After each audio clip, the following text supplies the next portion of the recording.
Peace to the planet. It's your boy, Mr. Information. Let's get your pens and your notebooks. Let's take notes. It's about to go down. Y'all know what it is. The Science of Christ, Oil, the Anointing, the Gnostic Bible. It's time to study and get it in. You already know you can find me on IG at Minister Informant, and I'm all over the planet. So peace and light. Let's get it. Let's learn.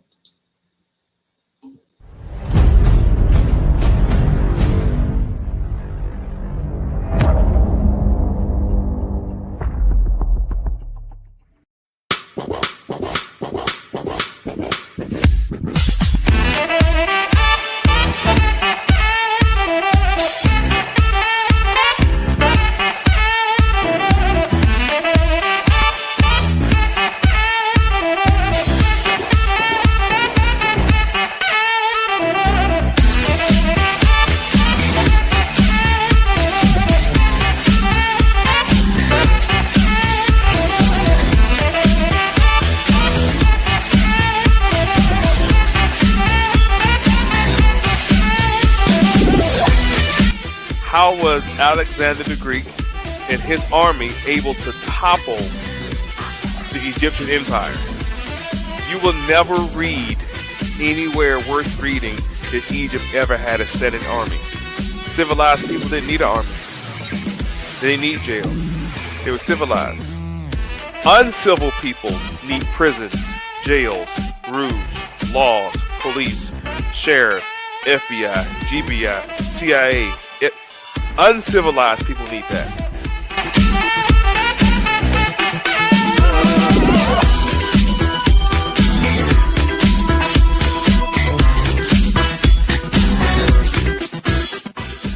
Peace and light, fam. What's going on? It's your boy MOI in the building.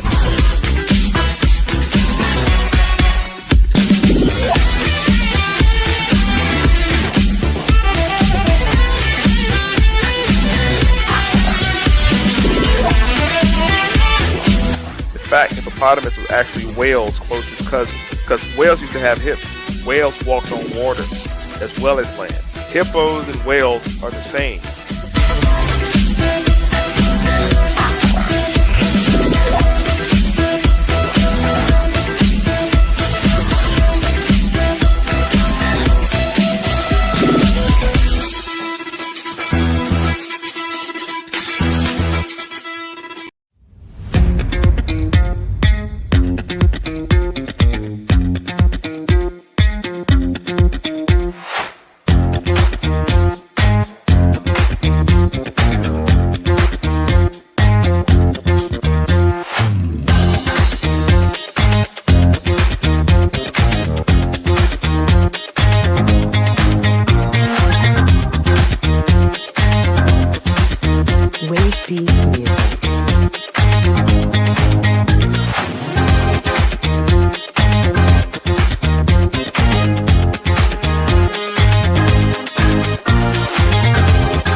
So long I had picked up my pen. I wrote about places I've been. Told great stories in black and white. But my best poem yet, I did not write.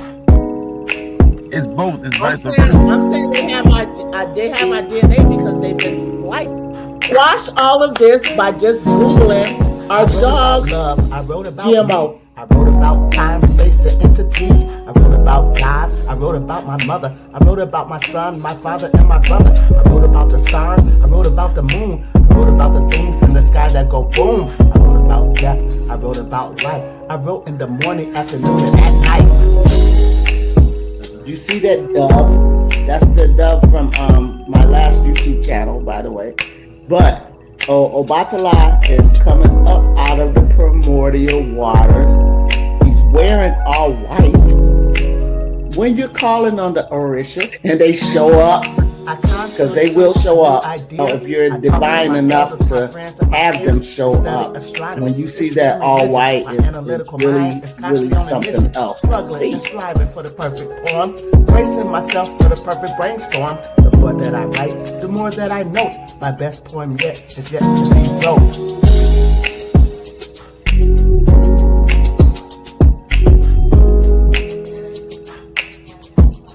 It has not been wrote.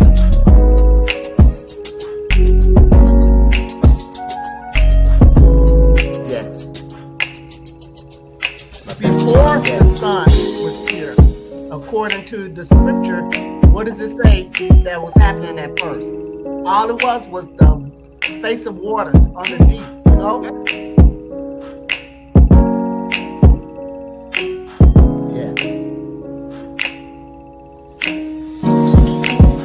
So long I have picked up my pen. I wrote and wrote about places I've been. I told great stories in black and white, but my best poem yet I did not write. I wrote about love, I wrote about me. I wrote about time, space, and entities. I wrote about God, I wrote about mother. I wrote about my son, my father, and my brother. I wrote about the stars, I wrote about the moon. I wrote about things in the sky that go boom. I wrote about death, I wrote about life. I wrote in the morning, afternoon, and at night. I constantly search for new ideas. I talk to my elders, my friends, and my peers. I study astronomy, history, and religion. My analytical mind is constantly on a mission, struggling and striving for the perfect poem, bracing myself for the perfect brainstorm. The more that I write, the more that I note. My best poem yet is yet to be wrote. Yeah. Yahsinni. No. Divine, only divine because of the wine, or the vine that mixed the wine. And the wine was so fucking important back then. So when Jesus was at a wedding in the Bible, they ran out of wine. Yeah. And so they were panicking one day. We don't have any wine. Oh, look at that bucket over there.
Don't come back over here talking about the Tazz Show told me. No, the Tazz Show didn't tell you nothing. The Tazz Show's presenting you some information.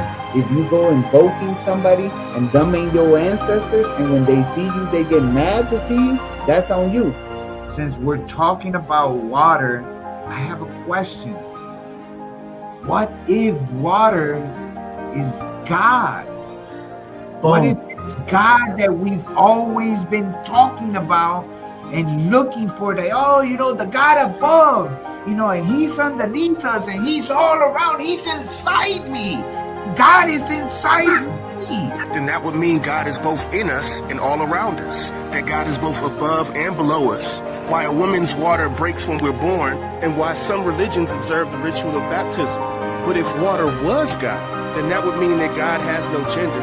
That God takes the shape of whatever container God appears in, which would explain why we have so many different belief systems. Which begs the question, what is the spiritual significance of poisoning the water in Flint, Michigan?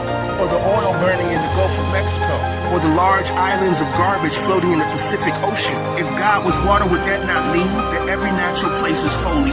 That every thunderstorm was a church without walls? That when the rain falls, it's an act of God's death giving life? And when it evaporates again, it's the day of resurrection? And life itself was just a test of learning how to be and flow like water. How to give life to other people, and how to refresh their spirits and quench their thirst with your presence. This is what it is, okay? I said, empty your mind. Be formless, shapeless, like water. Now you put water into a cup, it becomes the cup. You put water into a bottle, it becomes the bottle. You put it in a teapot, it becomes the teapot. Now water can flow or it can crash. Be water, my friend.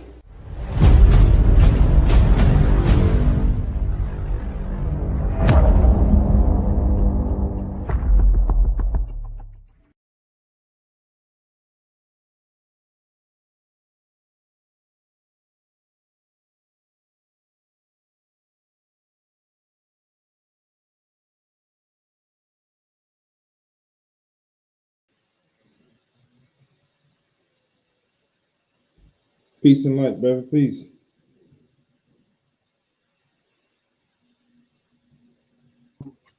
Peace. My apologies. I had myself on mute.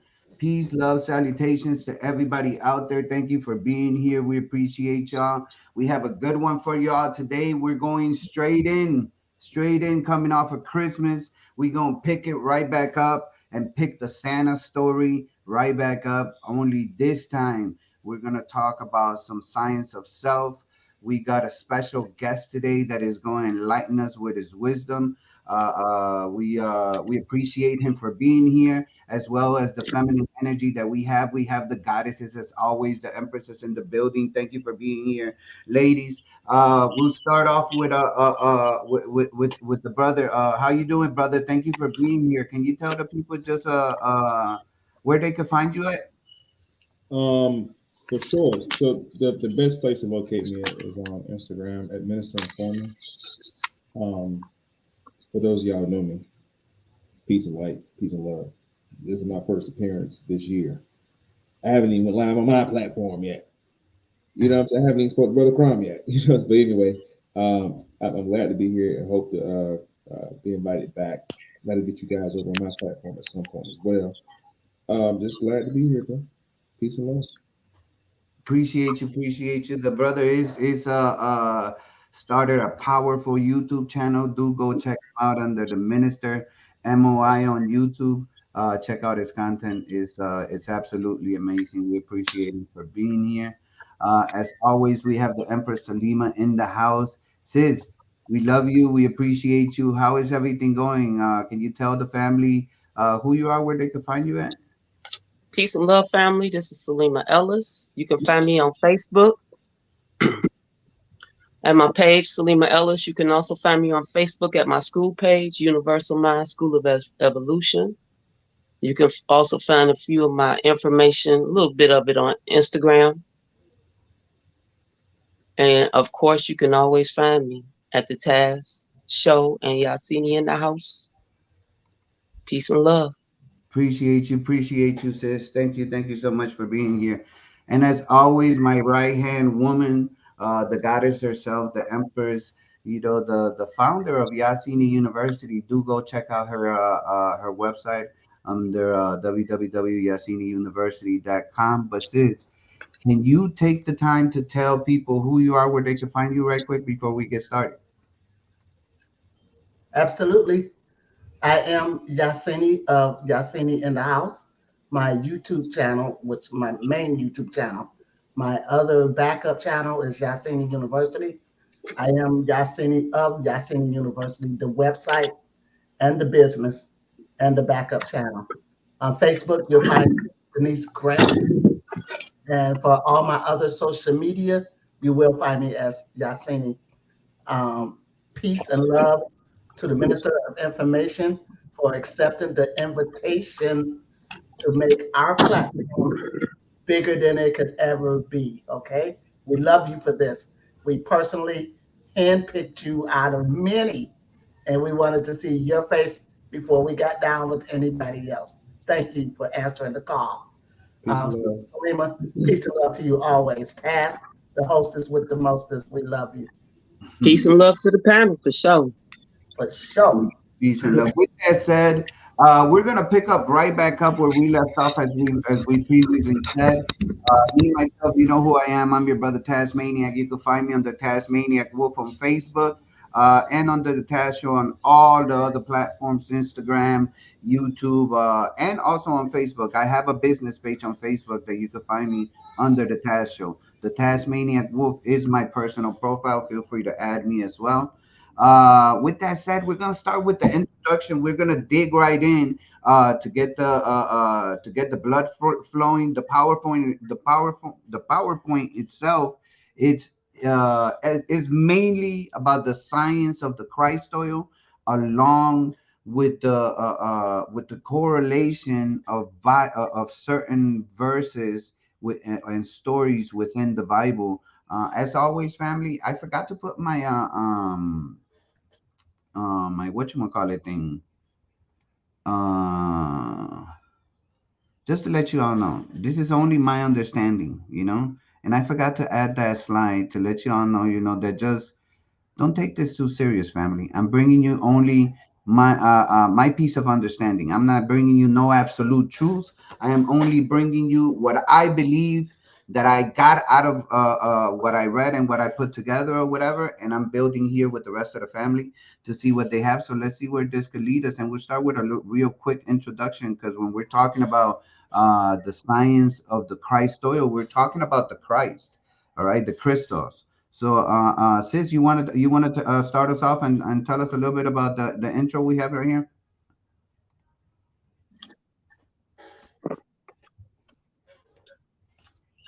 You're muted, sis. Thank you, bro. So, what if I was to tell you that Christ's crucifixion takes place inside the brain, your heart, and your sacroplex? So, Jesus Christ was crucified at a place just outside Jerusalem called Calvary. But what the word actually meant in the original biblical language was skull. Yeah, you see it in Skull. the pic. Right. So if you look at most of the drawings that you find of the crucifixion, there's always a skull sitting at the base. Not always. Let me not speak in absolute. The vast majority of the time, there is a skull at the bottom of the sitting at the base of the cross. All right. And I did was I was a little rude, wasn't I, family? I didn't even address the people that came in today. But we appreciate y'all for being here. We got Sticko into the house. Mike Weston's in the building. He says, "What's good for you? Thursday build awesome. I'm here for it. Let's go." Appreciate you, brother, for being here. Universal Empress in the building. She says, "Speed to the chat and panel." Damn, Jasmine, you yeah, you actually made it. That's three in a row, sis. All That's right, three all in a right. row. Let's get it. Sharon's in the building. Peace and holdings to all in the feed. Yes. The Empress herself reads learning is in the building. She says, grand evening, Royal. Joe Beller in the house. She says, oh, snap. Salute to the minister. What a guest. Mike Weston in the building. He says, MOI in the building. Salute. The brother is already well known within the most of the people that follow us. Sharon is giving wholeness to everybody in the panel. So we appreciate you all for being. Nathaniel Bay in the building. Holy shit. Minister of Information in the house. Salute. Greatly appreciate you for being here, brother. Socialite Paul is here. She's peace and blessings from Boston. Thank you so much. We got the doctor in the house. Thank you for being here, Doc. We appreciate you, peace and love. You're a faithful follower, so we appreciate that. Queen Soul for Real Terrace says peace to the family. So we do appreciate y'all, family. Our channels would not be anything without y'all. So my apologies for skipping straight through to the thing. But the skull, the Calvary, brother. Sis, does anybody want to add something? Yeah, that skull, the name that they're hiding is Golgotha. Facts. Okay. You know, I want to add something, but I don't think people gonna like it. I do want to hear what the minister have to say about Golgotha, though. Right. Yeah. We're gonna get into that one on the very next slide. But since you did mention it, go ahead. Let's continue. We do have the etymon and the definition of Golgotha. Okay.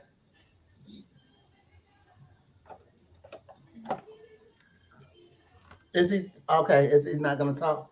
So Golgotha is Aramaic for skull. It's also called Calvary, from Latin calva, or bald head or skull. Skull-shaped hill in Jerusalem, the site of Jesus' crucifixion. So the hill of execution was outside the city walls of Jerusalem, apparently near a road and not far from the sepulchre where Jesus was buried. Okay, so there's a lot of skulls, few skulls. What's the meaning of these skulls, Minister?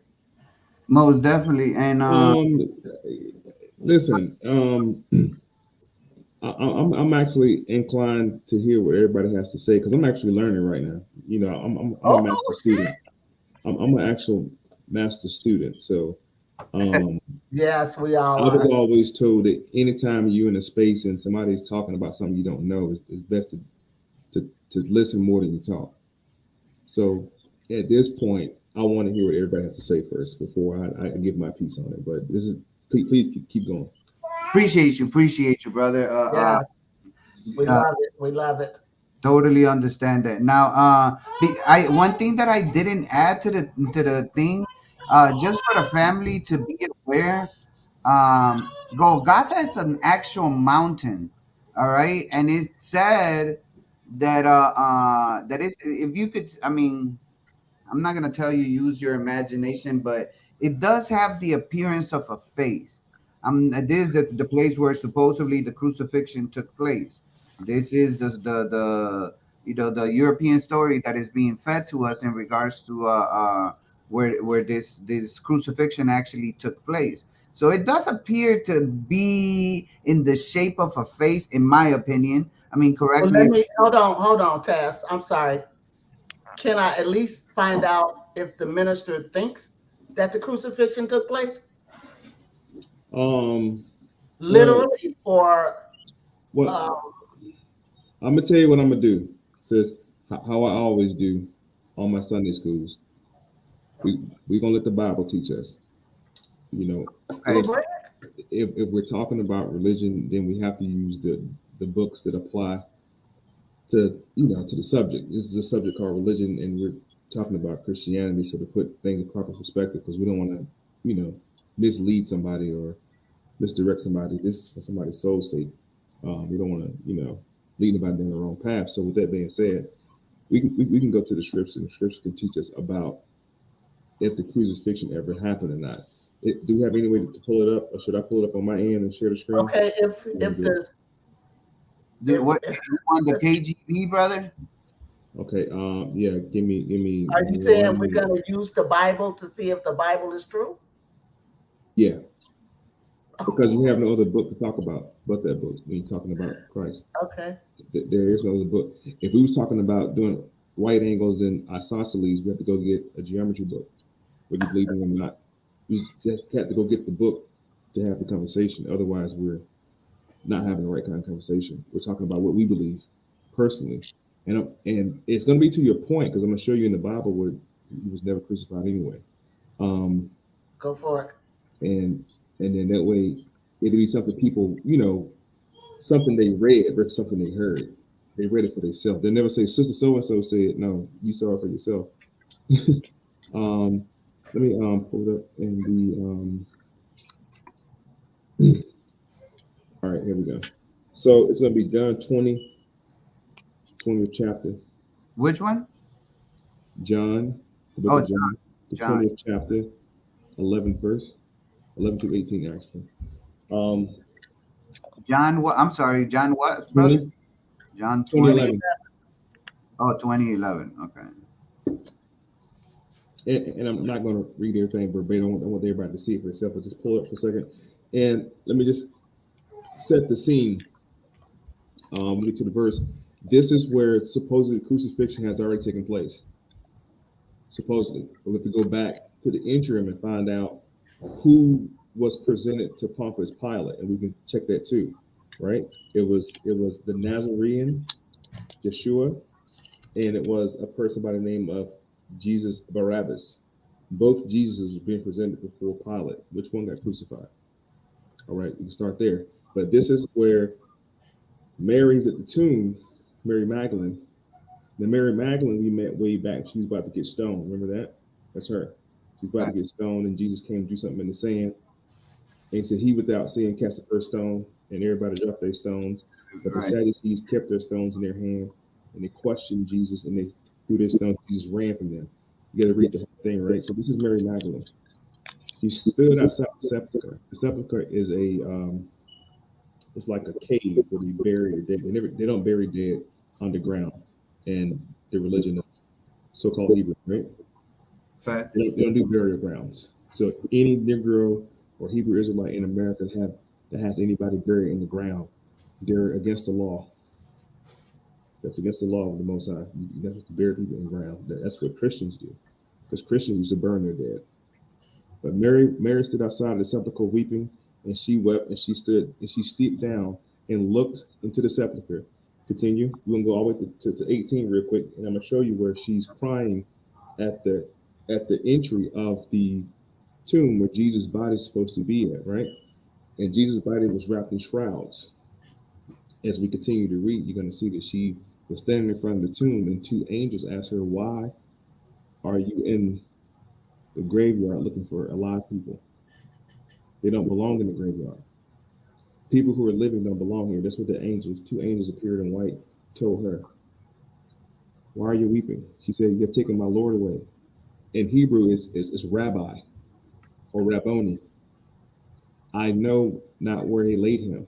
She can't find him because he's not in the tomb. He never got in there. I'm going to show you. Continue. Around verse 15, 16, let's see what Jesus said, right? And when she said, thus turned around and looked back, she saw Jesus standing there and knew not that was Jesus. She didn't recognize him. Why didn't she recognize him? Jesus said to her, "Woman, why are you crying? Whom thou seek?" She's supposing him to be a gardener. That means Jesus had on what? White shrouds? No, he had on a disguise. He had on what? A disguise. A disguise. Okay. And he's in the graveyard. A gardener is a groundskeeper. He's dressed like a groundskeeper because he prayed about letting the situation pass him over in the Garden of Gethsemane. Right. He was spared. So let's continue. Watch this. So supposedly, she said, "Sir." She called him sir. "If thou have borne him hence, tell me where he is, and I will take him away." Continue. Watch this. Almost stay with me. Two more verses. Watch this. Jesus said to Mary, she turned herself and said unto him, "Rabboni." She just recognized him. She just saw him, but she didn't know who he was just now. He wasn't in all white priestly robes. He was in shrouds, like a gardener, like a groundskeeper. Jesus said unto her, "Mary." She turned herself and said to him, "Rabboni," Lord, which is master. Keep going. Watch this. Watch what Jesus said. Jesus said what to her? "Touch me not, for I have not yet" what? Ascended. The person on the cross did what? Ascended. It Right. wasn't him. Okay, I see where you're going. Watch what Jesus said. "But go tell my brothers I have ascended." Whoa, wait a minute. Now you didn't go nowhere, but go tell people I went somewhere. Brother Tazz, you knock on my door. "Hey, tell them I ain't at home." You just answer the door. This is what Jesus said. So we have to understand. I agree with what you're saying about the crucifixion, but then let's go and back up what you're saying about he never got crucified. And in Islam, the same thing happens. You can't. So he pretty much sent them to lie. He told him, go lie and just tell him I'm with it already, boy. You know, I'm Watch ready. this. Put the icing on the cake real quick. What did Jesus look like? The Bible said. Hair like what? Hair like wool, Skin like what? brass. Who you know in any person of color family, hair look like wool. That's usually great grandma, great granddad. They're old. How old was Jesus when he died? 120 years old. Mm. Go back to Genesis and read Genesis. So this is why I said let the book teach us. Continue. Boom, boom, boom. Appreciate that. Appreciate that. You wanted to add, sis? That was. I mean, the brother just went in, so that was deep. I'm gonna keep the Bible handy just in case. Yeah, for sure. Which sis? You, Salima. Let's go back to the first slide. Mm-hmm. Go ahead, sis. Okay. The sacred secretion of Christ, the anointing of Christ, is the first mark of the beast. In Revelations, let me get to my book. Hold on, sis. Let me pull it up for you. But I mean, go ahead and look it up. But let's go to the book. I told y'all you can't argue with the book. Right. You can argue with me, but you got to argue with the book. I didn't write it. Right. I just read it. Revelations 13. Revelations 13 talks about the beast out of the sea and the beast out of the earth. Okay. Now, specific verse. Let me go into this real quick. While I want to break down how I'm going to read the verses and explain it. Okay, go ahead, sis. Okay. Jesus is the first mark of the beast. Okay. When you're dealing with the pineal, which we love to talk about, the pineal, the hypothalamus and stuff like that, right? Right. We have to realize that we're putting things together in a way according to how they want it. So, I already always talk about this world being a penal colony. Well, the anointing of Christ is the first mark of the beast. Jesus is the teaching for the penal colony, how to keep it subdued. Okay, so when we're dealing with patriarchy, we're dealing with Adam. And Adam is the beast out of the earth. So let me get to that right now. Adam is the beast out of the earth. And then I saw 13:11. And then I saw another beast coming out of the earth. He had two horns like a lamb, but he spoke like a dragon. He exercised all the authority of the first beast on his behalf and made the earth and its inhabitants worship the first beast, whose fatal wound had been healed. Now, I don't know nobody more worshipped on this planet or started more religions than Catholicism through Jesus Christ. And the open penal colony of Adam, that was their assignment, to push that programming on us. So when you see Jesus on the cross, yeah, you accepting the mark of the beast. Because when you dealing with the pine, you dealing with penal codes, pineal. When Jacob encountered the angel, he said pineal. And then we talking about the pineal gland. And then we go where? When you talk about sacred secretions, men often mistake that it just has to do with a sacrum sac. And that is sacral, and it is, but they often confuse it with the penis. We talking about the mind now, because the mind had to be subdued in order for this programming of the open colonies to take place. Jesus ain't got nothing for nobody but a cross. Okay, so when I went to my dictionary, my Webster's dictionary, and we talk about pineal, let's break down pine.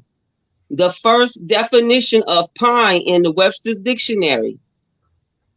Okay, first of all, it says Middle English, assumed from Old English, pen, as punishment, piona, more at pain, to lose vigor, health, or flesh. through grief and language. So if you following Jesus on the cross and you wearing that cross to bear, you got a pine in your ass for real. Okay? So that was just my first part of the breakdown. Now, if you want to go back to the second slide where you wanted to start at Golgotha, Right. yes. Now you see how the head is broken up? Right. And the head is the temple, right? But right where it's broken up is where your sinus is, right? Correct. Yeah. That is the main point of that picture. They get you through the sine wave called religion. And they pushing it through your being, through your sinuses. Remember I put that video out about how they controlling the population? Fact. With those with those sirens all over the city? Right. And we think the only time they working is when we hear them go, woo! No, they always working. And their job is to push that programming through the sinus. Here, Golgotha. So when, right, remember I played the video of how they was keeping our teenagers out of certain powerful ley line points where the playgrounds and shit and schools have been built and they didn't want them there after a certain time. They had those sirens playing a certain sine wave that was keeping us or herding us into different spots of the city or keeping us out of different spots of the cities. Okay? So when you're dealing with Golgotha, they're showing you how they push the original open colony programming on you, which is the Jesus thing. So that's why they got all these churches. You got bells, you got churches, you got organs, and they all what? They amplify. And they give you that feeling that, yeah, you got a contract with Jesus and he feels good. But that ain't Jesus. Ain't no such thing. That's the organ. That's the choir. That's the minister. They all working together to produce a certain resonance. Okay? So when they be talking about that pineal, we got to be careful what it really is. Facts. Did you want to add something before I move forward, Sister Yahsinni? No, I wanted to state why I asked the question about was the crucifixion real? Because I want to say, if it is, it happened to us. It didn't happen to him. It happened to us. Right. So those heads are there. Those heads are outside Jerusalem, skull-shaped hill in Jerusalem, the site of the crucifixion, the hill of the execution. It said was outside the city walls of Jerusalem. So outside the city walls of Jerusalem, we should see a bunch of skulls. Correct? If that did indeed happen, those skulls would be outside those city walls. So I was trying to get the minister to bring in, are there skulls outside of Jerusalem? Or if, there is a Bible verse that goes something like, if Christ be not risen, then, all this shit is bullshit. That's what Paul said. I'm paraphrasing. That's what Paul had said. Yeah? Is that French? No, that's Paul. Paul made that statement, if Christ be ye not risen. Oh, Paul, yeah. That's what Paul has said. Yeah, Paul, but why would Paul have to teach that, though? Because Paul taught alongside another Jesus. There's 3 Jesuses in the Bible. When you say Jesus is not real, you got to disprove all 3 of them. Or we can say it's 4 of them, technically, but it's 3 of them. Colossians 4:11. Colossians 4:11 and the book of Acts 16:11. Paul came into contact with Jesus, Elmas, and he was a Jew. He had followers. He was a magician. He was a sorcerer, and he's performing miracles. y'all got to read that book, man. So we don't know how. There was 3 Jesus. There's 3 Jesus characters, 3 different people within the Bible itself. That's what I'm saying. What I'm saying is the comment sister just made, the remark, that's what Paul, the apostle, has said. Paul was a Gentile, remember? Paul was a Roman. Paul was teaching the Romans the newfound religion, right? But the Romans had pushback against it, and they had what's called the Council of Oceda. At the Council of Oceda, that's when the Romans extracted 96 canons, and they switched the holy day from Saturday to Sunday. This is official law in Rome. It's on the books, right? But this is what Paul was giving the Romans. So just to that point, not to deviate too much, Paul made that comment about that. But we have to go in there and disprove all the Jesuses too. Jesus does not exist. And the sister made a very, very, very, very strong argumentative point that a lot of that can't be refuted. Like, you blew my mind with how you laid your point out. I'm like, damn, it is true. And those low decimal, I see this last comment, and I passed the mic. I heard them in DC one time. The cops, it's like a woo, it's like a deep, I don't know, it makes you feel weird when they do it. Like, what the fuck is that? Like, it's not even a normal siren of a police car. And I looked it up, and they could do it. Say if a riot broke out, they could turn them shits on, man, to incapacitate everybody out. Like, your body will stop, you just stop and pass out from the decimals of those. Yeah, look it up. Yeah. Washington DC was the first city to do that shit, man. So everything sister just said is all wise, right, and exact. But when we get into talking about that Jesus doesn't exist, of course, I get the point with what you're making, but we have to disprove all of them. Right. Facts. Oh, I think we just lost sis. She'll come back though. So we're gonna wait a minute, Ponder, Minister. We've had this conversation before on Chrome TV, you and I, but I went back and looked at the tape the other day. I found it. We were very cordial and somewhat on the same page, except I was more. I was trying to be more literal, in a sense. But we definitely had this conversation before. Thanks. We don't really care that Jesus exists or not. What we want to do is break down their stories and find out how they relate to us and to the heavens above us, or if, like what Tazz is doing right here, right now. Nobody or Christians don't relate that Bible to themselves or what's going on inside of themselves. That's facts. So any way that you can help our audience out, already somebody wants to know, how do we know there's three Jesuses? Is he, I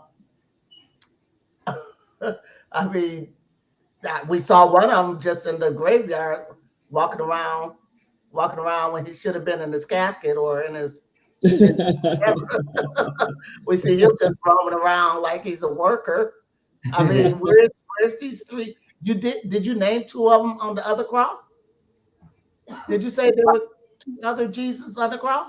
I know of the regular Jesus that we all supposedly know that got crucified, and I know about Bar Jesus, but I didn't know there was a third one. So well, he's saying in the Bible there's three. Right? No, that's what I'm saying. Yeah. That in the Bible you hear about Bar Jesus in the book of Colossians 4:11 and Acts 13:6. Jesus Justice and Jesus Elmus. Then you have Barabbas Jesus, who was at Barabbas Jesus was presented with Jesus of Nazareth in front of Pilate, and they asked, who should we crucify? Who should crucify? You just hear that it was a thief, and Jesus got presented. What was the thief's name? He had a name. His name was Barabbas Jesus. Jesus was a very common name back then. That's why there's 4 in the Bible, 3 mainly, including Jesus of Nazareth. So if anybody says Jesus is not real, none of them real, of course, but do you know there's 3? And people now knowing that there's 3, it changes the narrative how they think about the Bible and belief. But they're not things. Sister pointed out. This is what y'all teaching right now. The tree of life, being the roots in the spinal column, is literally what Yeshua was teaching. Like literally, he was teaching right here. So I'm excited to hear more about this. This is the metaphysical part of the religion, and this sounds good. So please continue. Thank you, brother. Thank you. So now when we're looking at the tree of life, it's a part within it's actually a part within the body. All right, and we're gonna see how it's connected to Horus also a little later on in the PowerPoint. But in the human body, there is a nerve known as the tree of life. It protrudes from the skull. It is this nerve, the vagus nerve, that crucifies, meaning refines or transforms the sacred secretion or the Christ oil into our pineal gland, causing us to see God face to face and receive the true anointing of the Holy Spirit. Now at the bottom we could see it's from our team Mm. anatomy.com from the it says the arbor vitae literally means the tree of life. Now, arbor is Latin for tree. In Spanish, is árbol. Just instead of R at the end, you put an L. It's meaning the tree of life, and is the name given to the cerebellar with white matter that has a tree-like branching pattern.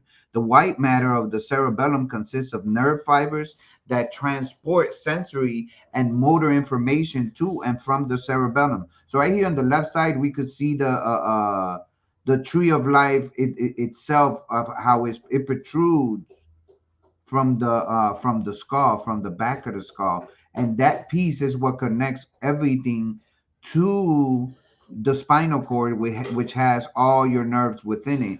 And we're gonna get deeper into that in a couple of slides. But anybody want to add something if before I move forward? No, cool. Oh, you want to add something, bro? You're muted, brother. My bad. Yeah, because you made mention of the Holy Spirit, and we have to take note of wow, the creation story itself.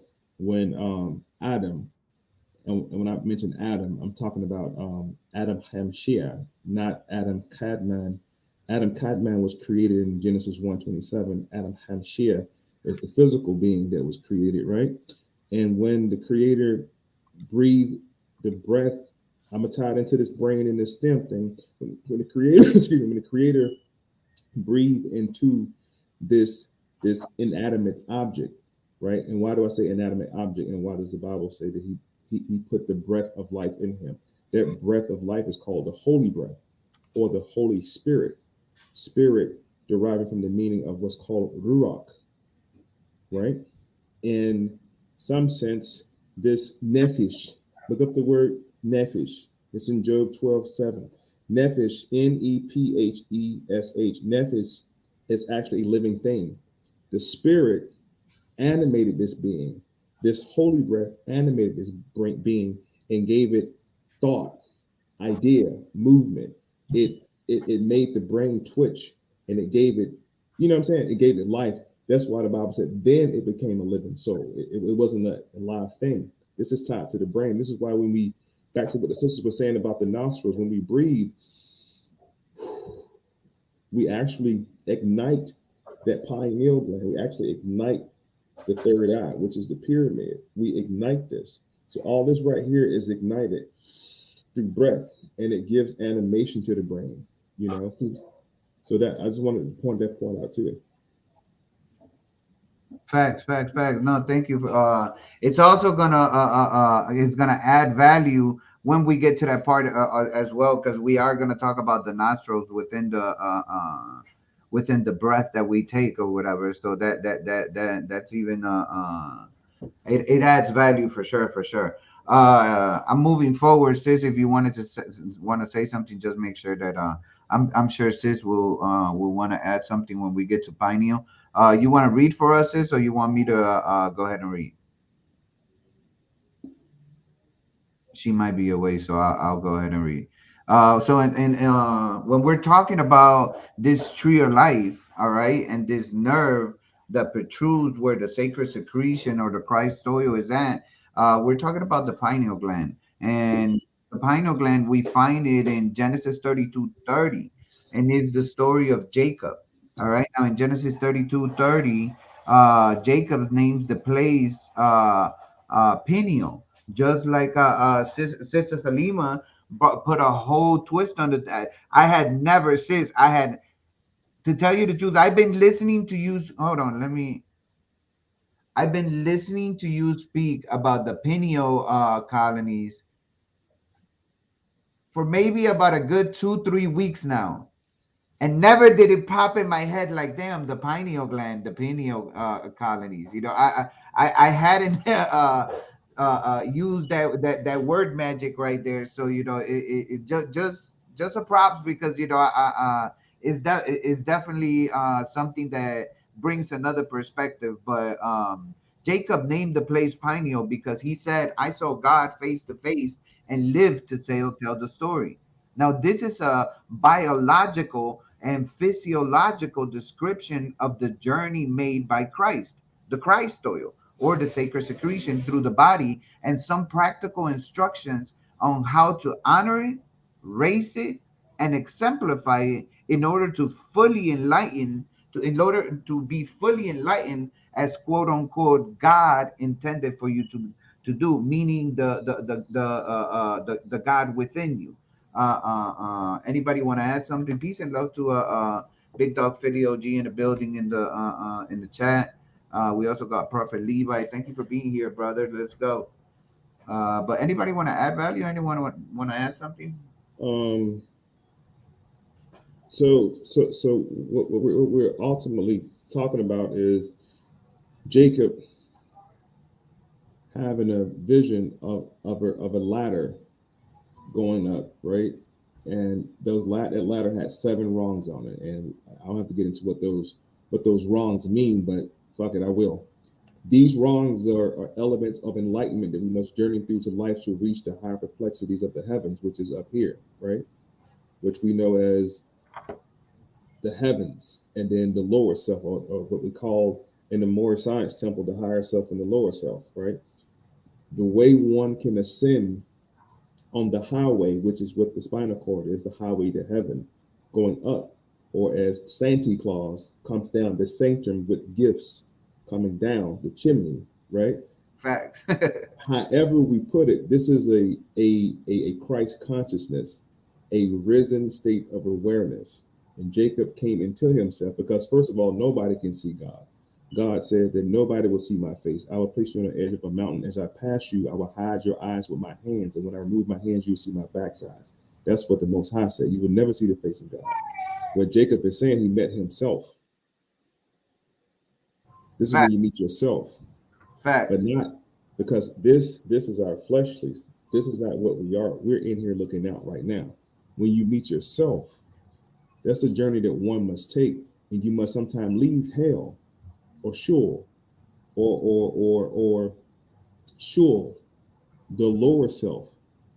And the lower self breeds hatred, slander, lewdness, thievery, murder.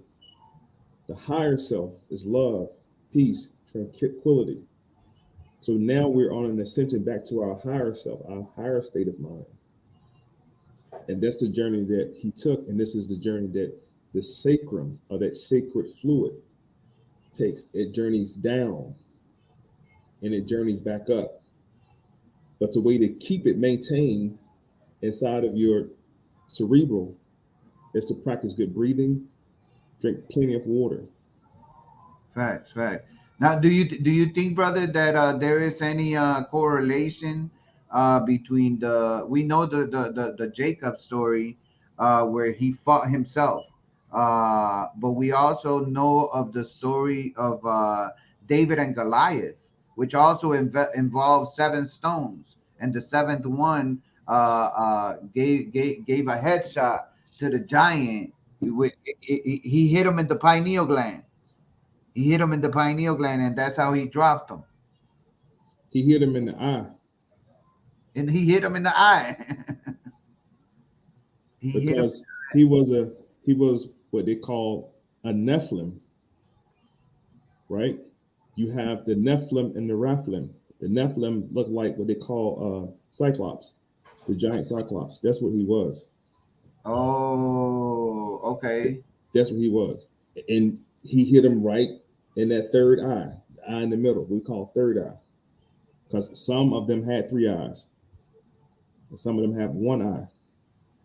But these are the Raphiliums. You have the Nephilims. That's what Goliath was. Goliath survived the purge back when the Most High flooded the earth to kill all the other ones, the other giants. He wanted to get rid of the giants. He got rid of them by flooding the earth, according to the story. Right. The bloodline survived through Goliath. And when David killed him, he basically blinded him. He killed him through knocking his eye out. So that's absolutely correct. I can see how that works. Okay. Yeah, for sure. Sister Salima, you want to add something, sis? I know you gotta have something for it. You're muted, sis. Wait, of course, I do got something to add to that. You know, Jacob was a thief. Woo! Okay. Jacob was a thief. And what did the thief do after he fought because he stole his brother's birthright? The place of his imprisonment, Peniel. Jacob became the new warden of a penal colony because he was a criminal.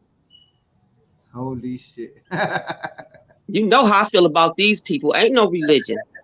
Go ahead. He is a warden of a penal colony of thieves and usurpers. That's why Lebanon wanted to get rid of him, because he was using usury among the people and stealing from them. And then Jacob was like, well, what have I done? But now, you know, you've been trading and shit with my people the wrong way. You got to go. So Jacob always been a thief, and he was a deep thief to the... Jacob is a whole penal colony. He married his own sister and whored her out. Damn. Oh, no, I'm sorry. That was Abraham and Sarai. Okay. That's the next one. But Jacob definitely had to pay the price for stealing Esau's birthright. So Peniel ain't nothing but a penal colony. And he lived to tell that for some reason they didn't kill him for his transgression.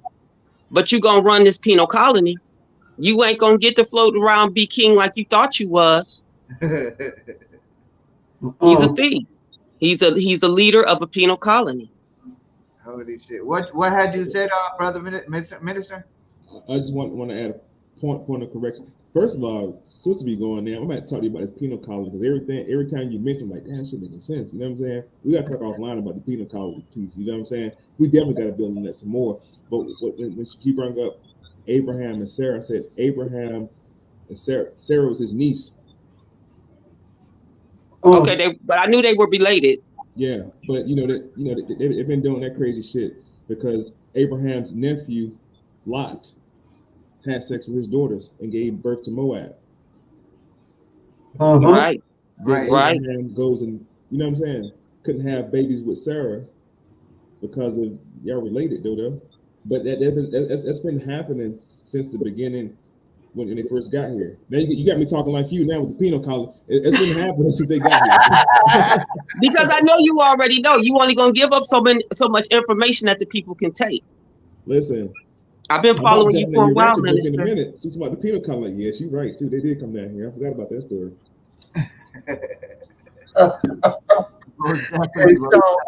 The minister been holding out, y'all. He got that info. He know. I've been following him for years now. For sure.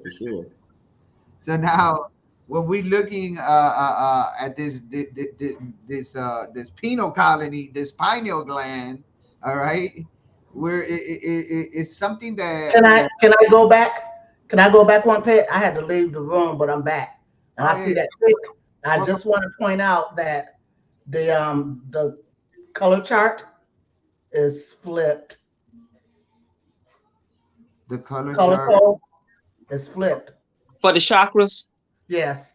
Oh, that's velocity, sis. It's not for the chakra. Right, but I'm just saying we're used to seeing the rainbow and everything else start with the red and end with purple. Oh, okay. I see what you're saying. Yeah, and it's lined up with the spine, so that purple down there, we'll see that in chakras in real time as red. So you see what I'm saying? If we flip that 180, and then we'll have the red lined up at the bottom where it should be, and the purple at the top. But anyway, it's not really important.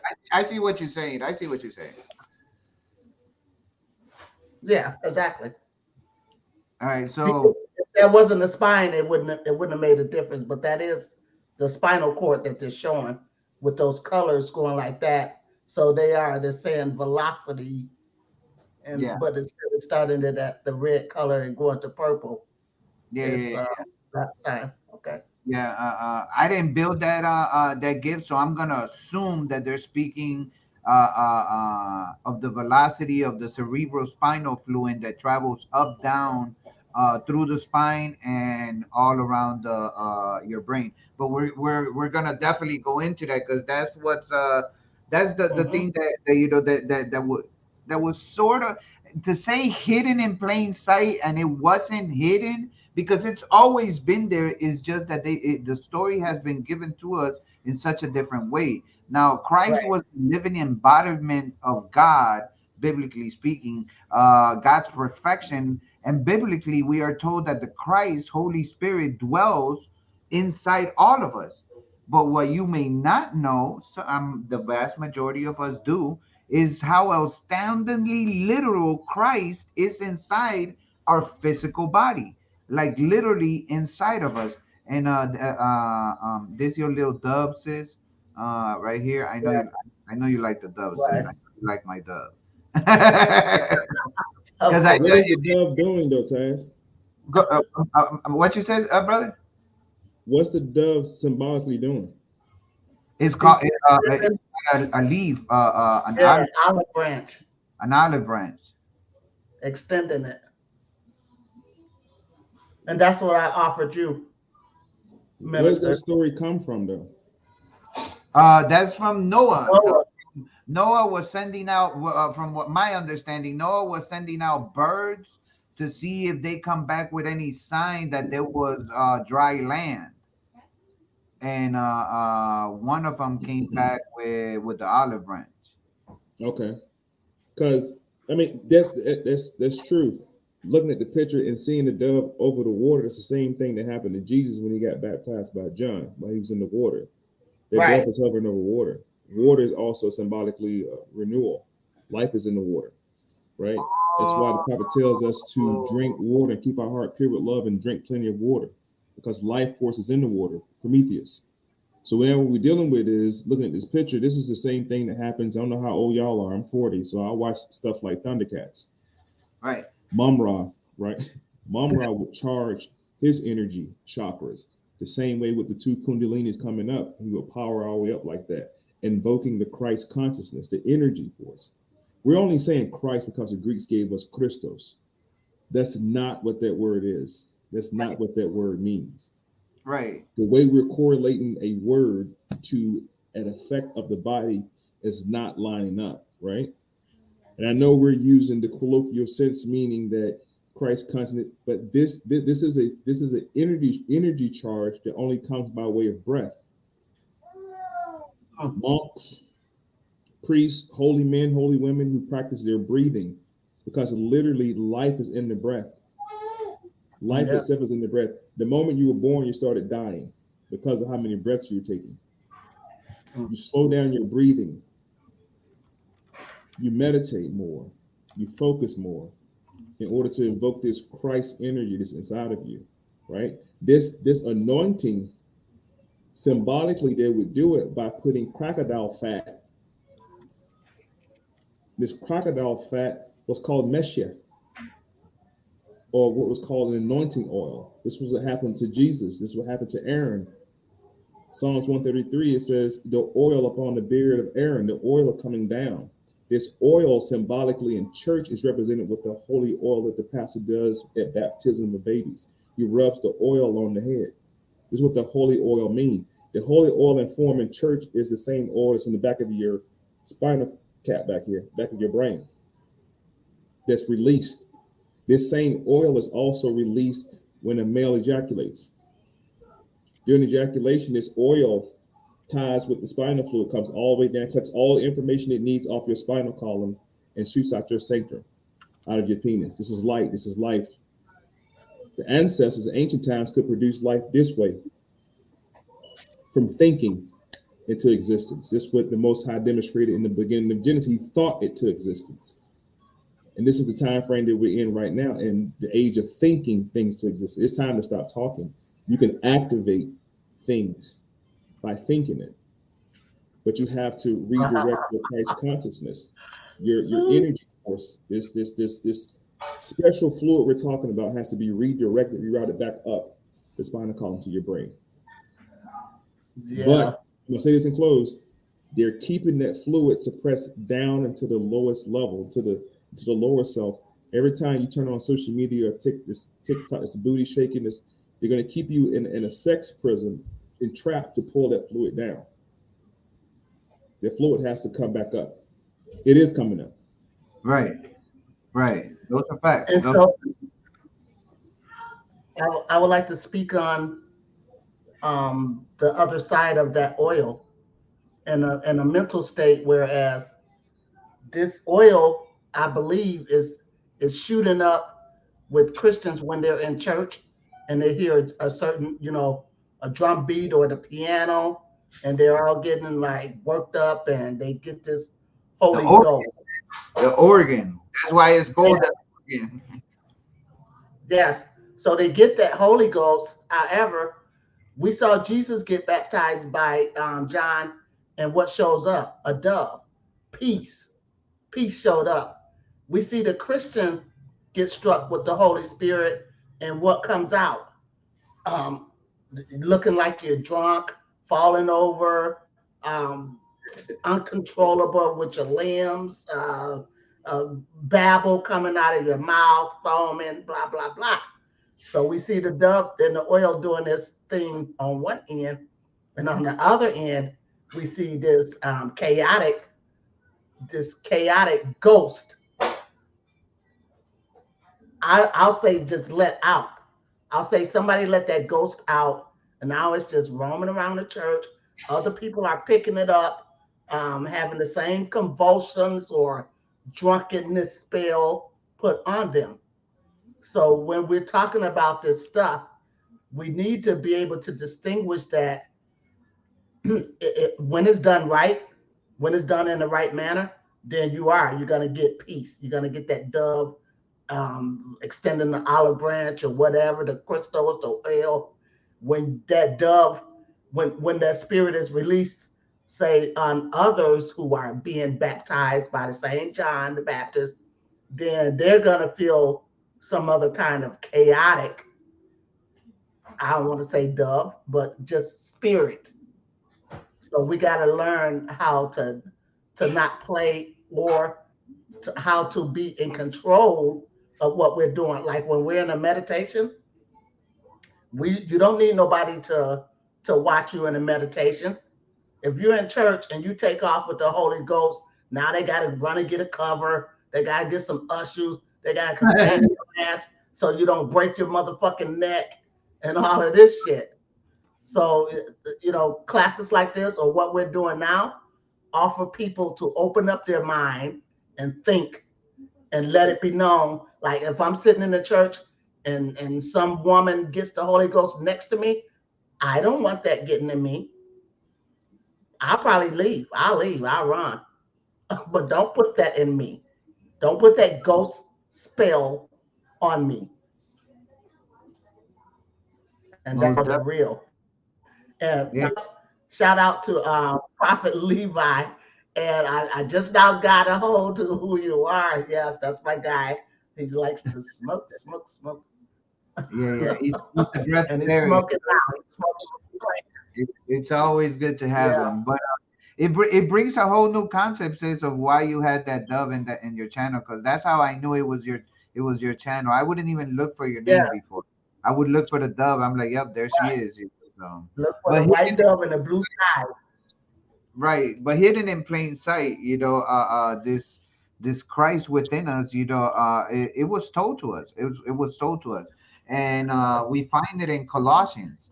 All right, now I might be mispronouncing that or whatever, but in Colossians 1:26 through 29, it says, "This mystery has been kept in the dark for a long time, but now it's out on the open. It was meant for everyone to know this rich and glorious secret inside and out. regardless of their background, race, religious beliefs, or creed.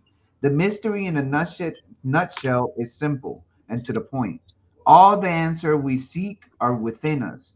Christus is in every one of us. Now, when we look at Colossians, it tells you, even the mystery which had been hid from ages and from generations, but now is made manifest to his saints, to whom God would make known what is the riches of the glory of the mystery among the Gentiles, which is the Christ in you, the hope of glory, whom we preach, warning every man and teaching every man in all wisdom, that we may present every man perfect in Christ Jesus. All right, so we find it in even within the book that it tells us that all the answers we seek are within us, and the Christ that we're looking for is not outside of you getting crucified somewhere on a cross. He Right. is within you. It's an alchemical process that takes place within your body. What say ye? Anybody want to add something before I move forward? Hey, I'm 0 degrees causality. I don't know nothing about that. Yeah, you do. No. Hold on, Tazz. Point of order. You're not gonna sit here and say you know anything about that when you're talking about the whole penal colony. What You I'm know, saying is that I said with 0 degrees causality. So what instead of teaching you to affirm your contract with your mind, body, and soul, now they're teaching your contract with who you are and makes you who you are is being disrupted by the contract with this entity. mm, And it's being taught to you by outsiders to accept the outsider instead of what is within you. mm, So when I see stuff like that, I have to always remind myself, I am 0 degrees, I am causality. There ain't no teaching. I am Christ. I am my own teachings. You see right, what I'm saying? When I want to find something, somewhere the universe presents other teachers, master students like yourselves, because I have been through that book, and I know that that wasn't happening for me. yes, ma'am. Because once I realized that it was a penal colony, and that these teachers were only meant to subdue the mind of the indigenous man and the woman, and to separate you and keep you divided. I mean, it's only so much I could speak on so many slides, but really, it's just like you said. It's Paul saying that he was anointed by his God, who was a warden of one of these open penal colonies. Pick one, Mm-hmm. and sent Paul to go send the word of the gospel. Now, this is the thing about those type of prophets. People follow them, right? Mm-hmm. Where do they follow them back to? The fucking penal colony to go to work. Damn. That's it. That's all I got to say on that slide. Damn. You want to add? Teach, Muhammad. Teach. Teach, Muhammad. Oh, that's right. Yeah. Now we got to do a whole show about that penal colony, sis, because that's a whole literal bombshell to look into or whatever. You know, we gotta get all the facts together and whatever, and maybe we could sit down and talk about it and just. But Crumb and the minister, the one that started me down the path. Oh, okay. That's why I just said you have something to say about this. You said you have anything to say. I'm like, no, you can literally speak on everything that Tazz is bringing up, like literally, because now what's happening? You're speaking on the penal colony, the pineal gland, right? And what I just said earlier, dealing with even the penis and penal system.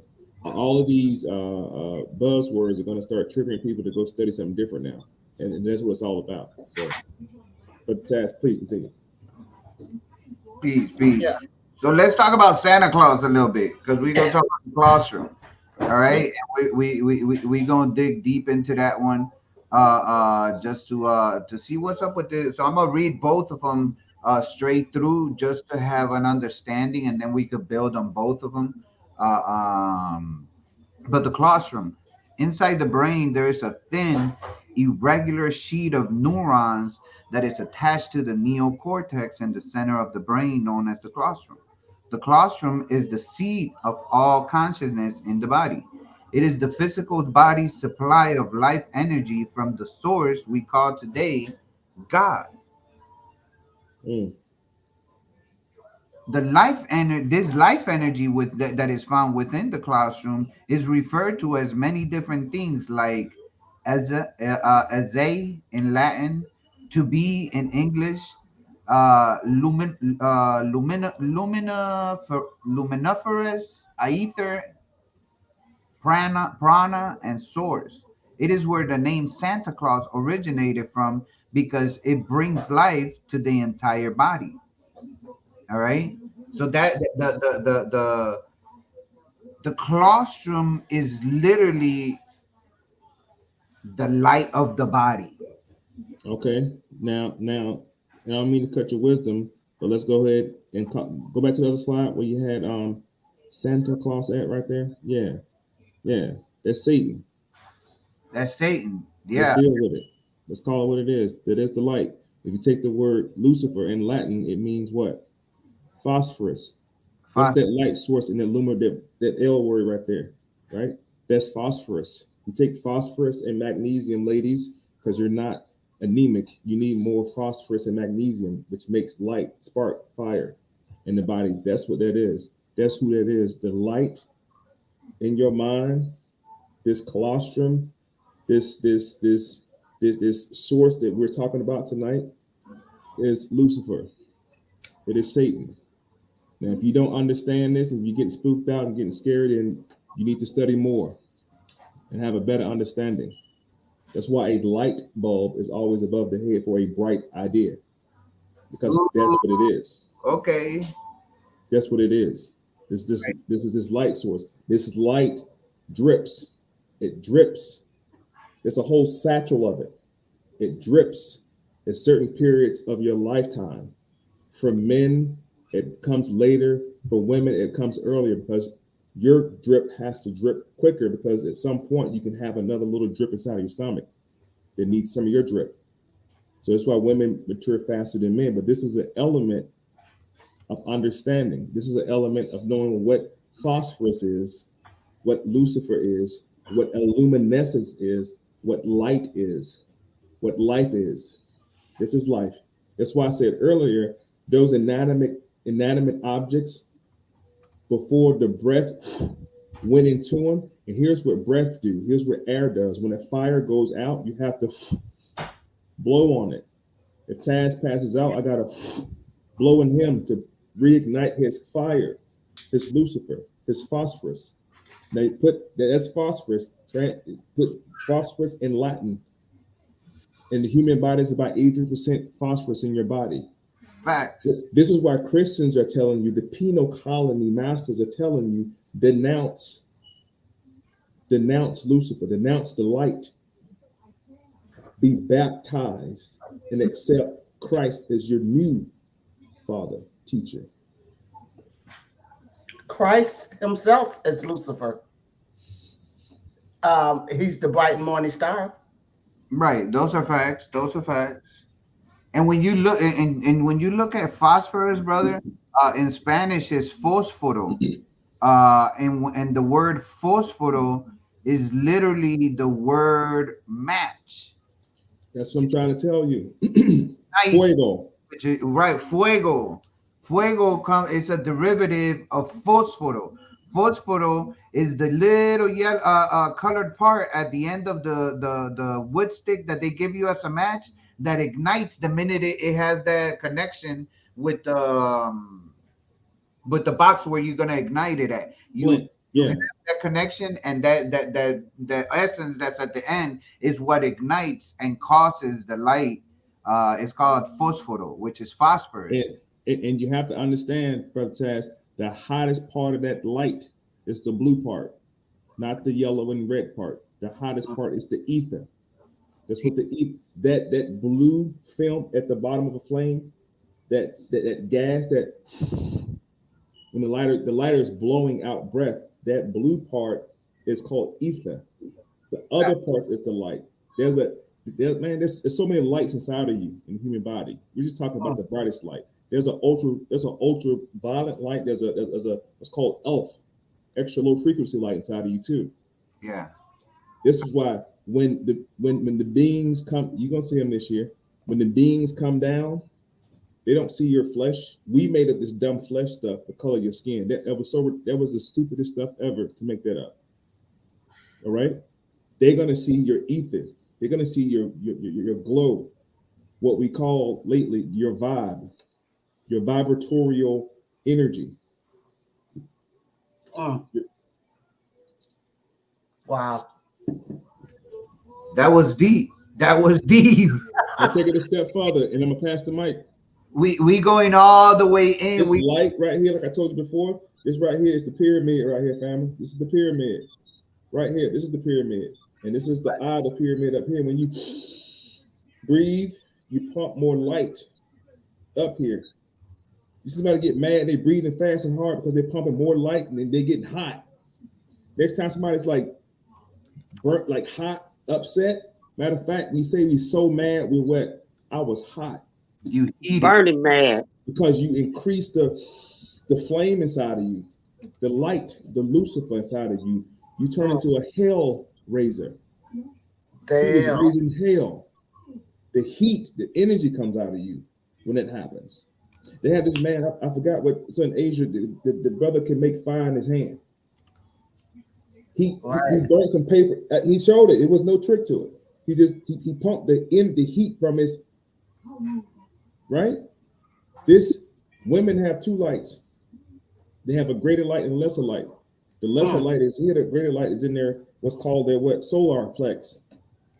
The lighthouse. Right? And when they want to put your light out, they put a cone on your head.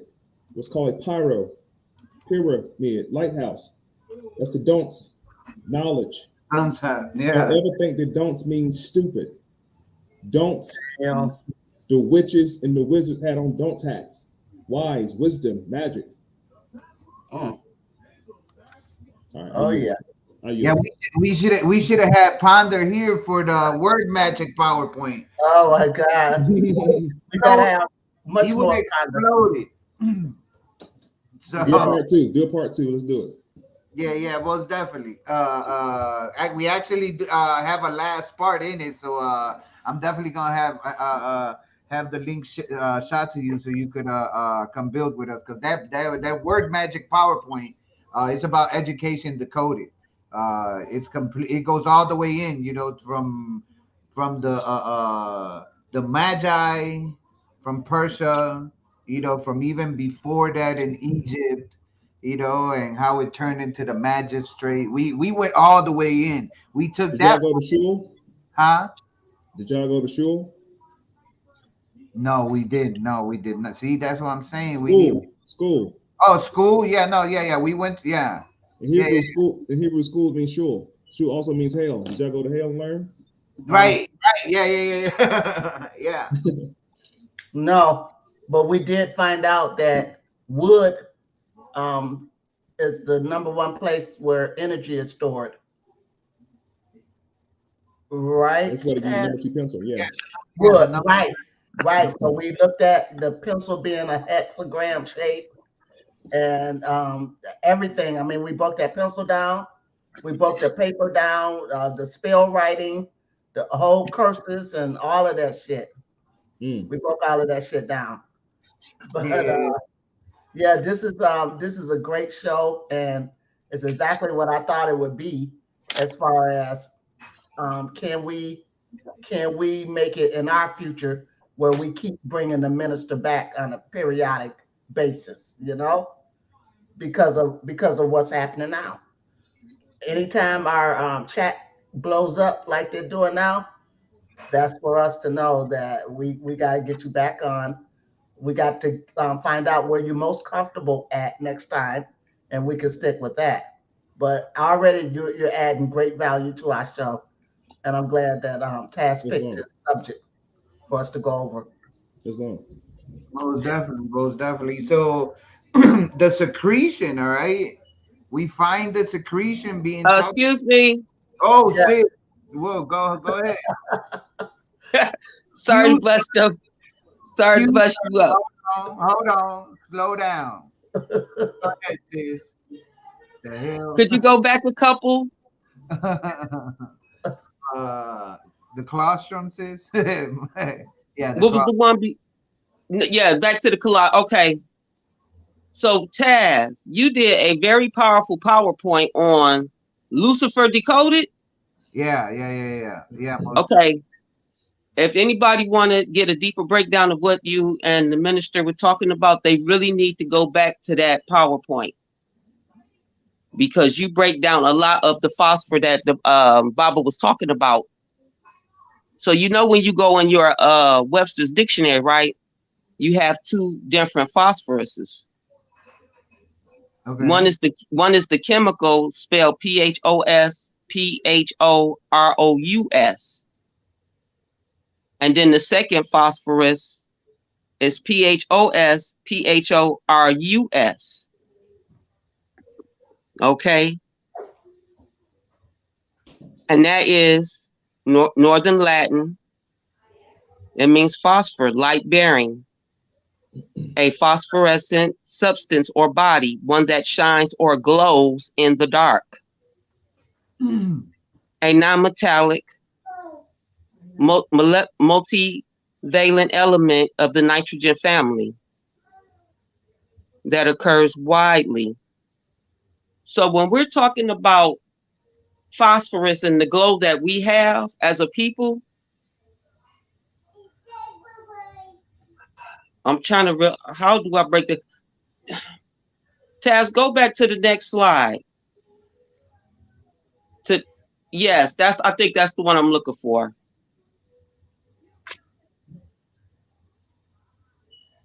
I'm waiting on my screen to flip it. It don't want to do it for me. Oh, okay. I'm trying to make it bigger where I can read it. So when we're talking about luminiferous ether, pranosaurus, okay, you have to remember that you're the source. Like you are, like the minister was already saying, women are not anemic. We just need more magnesium and phosphorus, right? Phosphor. So when you make a contract with this entity,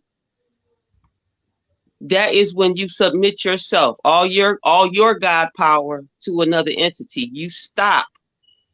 You stop having the ability of having that illumination. So you stop becoming your own light to let somebody else illuminate you and show you the way.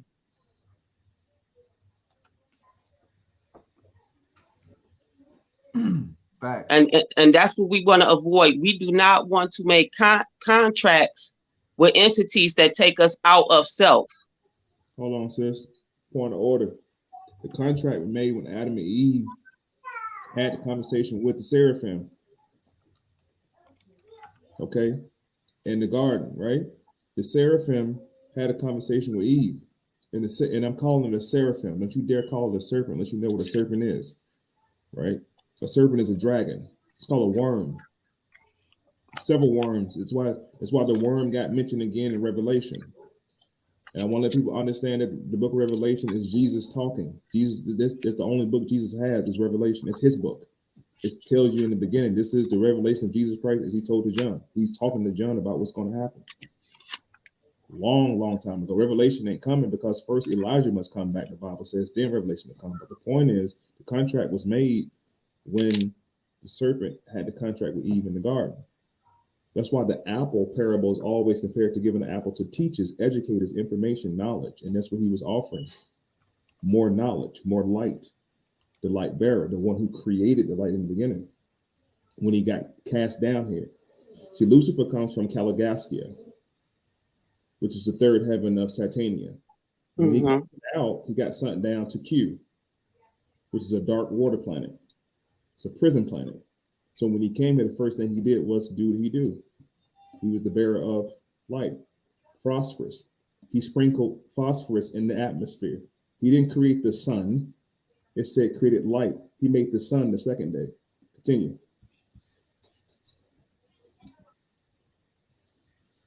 Now you're teaching, because the number one question is, if God had, if first thing God said in the Bible is let there be light, right? Okay, he hadn't created the sun yet, so where'd the light come from? He put phosphorus in the atmosphere. Yes. That's why at dawn it's still lit outside and the sun is gone. He put phosphorus in the atmosphere. Holy shit. See, the sun itself doesn't illuminate the whole sky. The sun reflects off the phosphorus in the atmosphere. Right? It's reflecting. And sometimes when it rains, get misty, those water particles get between the phosphorus and it creates what you call the rainbow or fragments of light. Damn. And that's what the rainbow you just talked about earlier is. That's us. It's light. We are light beings. We just received more information. And that was the contract. When they first arrived, we was already here. When they arrived to the planet and got here, they brought more information. They brought galactical information and enticed us with the information. And okay, so that's my point. That was my point. We didn't contract with Adam and Eve. One of the reasons why, because the whole planet is the Garden of Eden. And they got kicked out the first time because they could not adhere to the natural laws here. See, Adam and Eve are two different penal colonies said here. That Eve is the surrogacy penal colony. She's supposed to take control of the female workers and get them ready to be married or husbandry to the male workers. And Adam is a different penal colony that runs the men. So we didn't contract with them because we wasn't interested in none of the work that they was trying to do. First of all, they came here for our natural resources. So any contract that was made really had nothing to do with us. We've always been forced into the contract. That's why you have these forced excursions on our people, where we're forced to move because of these entities. We don't like contracting with them. We don't even like being around them, and that's the honest truth most of the time. So we got to understand, any contract that was presented to us as if we actually wanted to contract with Adam and Eve, oh hell no, because the Eve penal colony only gives their women so much information and knowledge, which leaves the indigenous woman stagnant. So ain't no way I would contract with Eve, because really she got nothing to teach me except how to be a helpmate, and I'm way more than a fucking helpmate. And the same goes for Adam. They make the men, they dumb down our indigenous men, because really the penal colony of Adam is just that, they just fucking workers. Whereas the real indigenous male beings, y'all have a frequency and a way to utilize this realm, because you are causality. It was brought into creation for you, for us. So any contracts that are going on between Adam and Eve and the indigenous people is a forced freaking contract. So I don't agree with that. No. I mean, well, we could go a little further and go into Genesis chapter 4, where he created another Adam and Eve again. And I have to ask you then, who were they? Because when I say who were they say call them Adam. There's a whole other colony called Adam, both male and female, it says in chapter 4. Right. They mistaken these people for just singular people. And they whole colonies, whole workforces, regiments. This is a big freaking realm. They needed a big freaking military and workforce that could mine what they needed to, so that they could get down there over here the way they wanted to. Tazz, can we get some cash Look. She gonna keep talking. She gonna keep talking. She gonna pull me into it. I'm sorry, Minister. Go ahead. No. I'm saying the way you talking, You're not gonna be the only two talking in a minute because they're gonna be like, "What the hell are they talking about?" But in a good way, though, like, "Oh shit." Okay. They're gonna be so tapped in. But see, this is what that colostrum light do for you, family. When you tap into that light, the fire. This is what John talked about. John said, "I baptize you by water, but one who's coming, whose sandals I can't fulfill, will baptize you by fire." This is the Christ consciousness right here. This is the great anointing. Behold, how good and pleasant it is for brothers to dwell together in unity. Let the precious oil upon the head that ran down the beard, even Aaron's beard.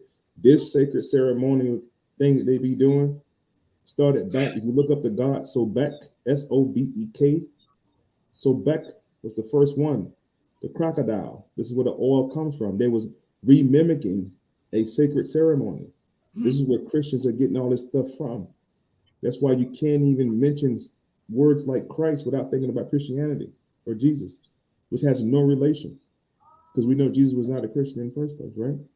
So That's why are we putting Jesus in the conversation with Christians? If Jesus came back today, you got to teach him what a Christian is, what church is. You don't know that, but what is that?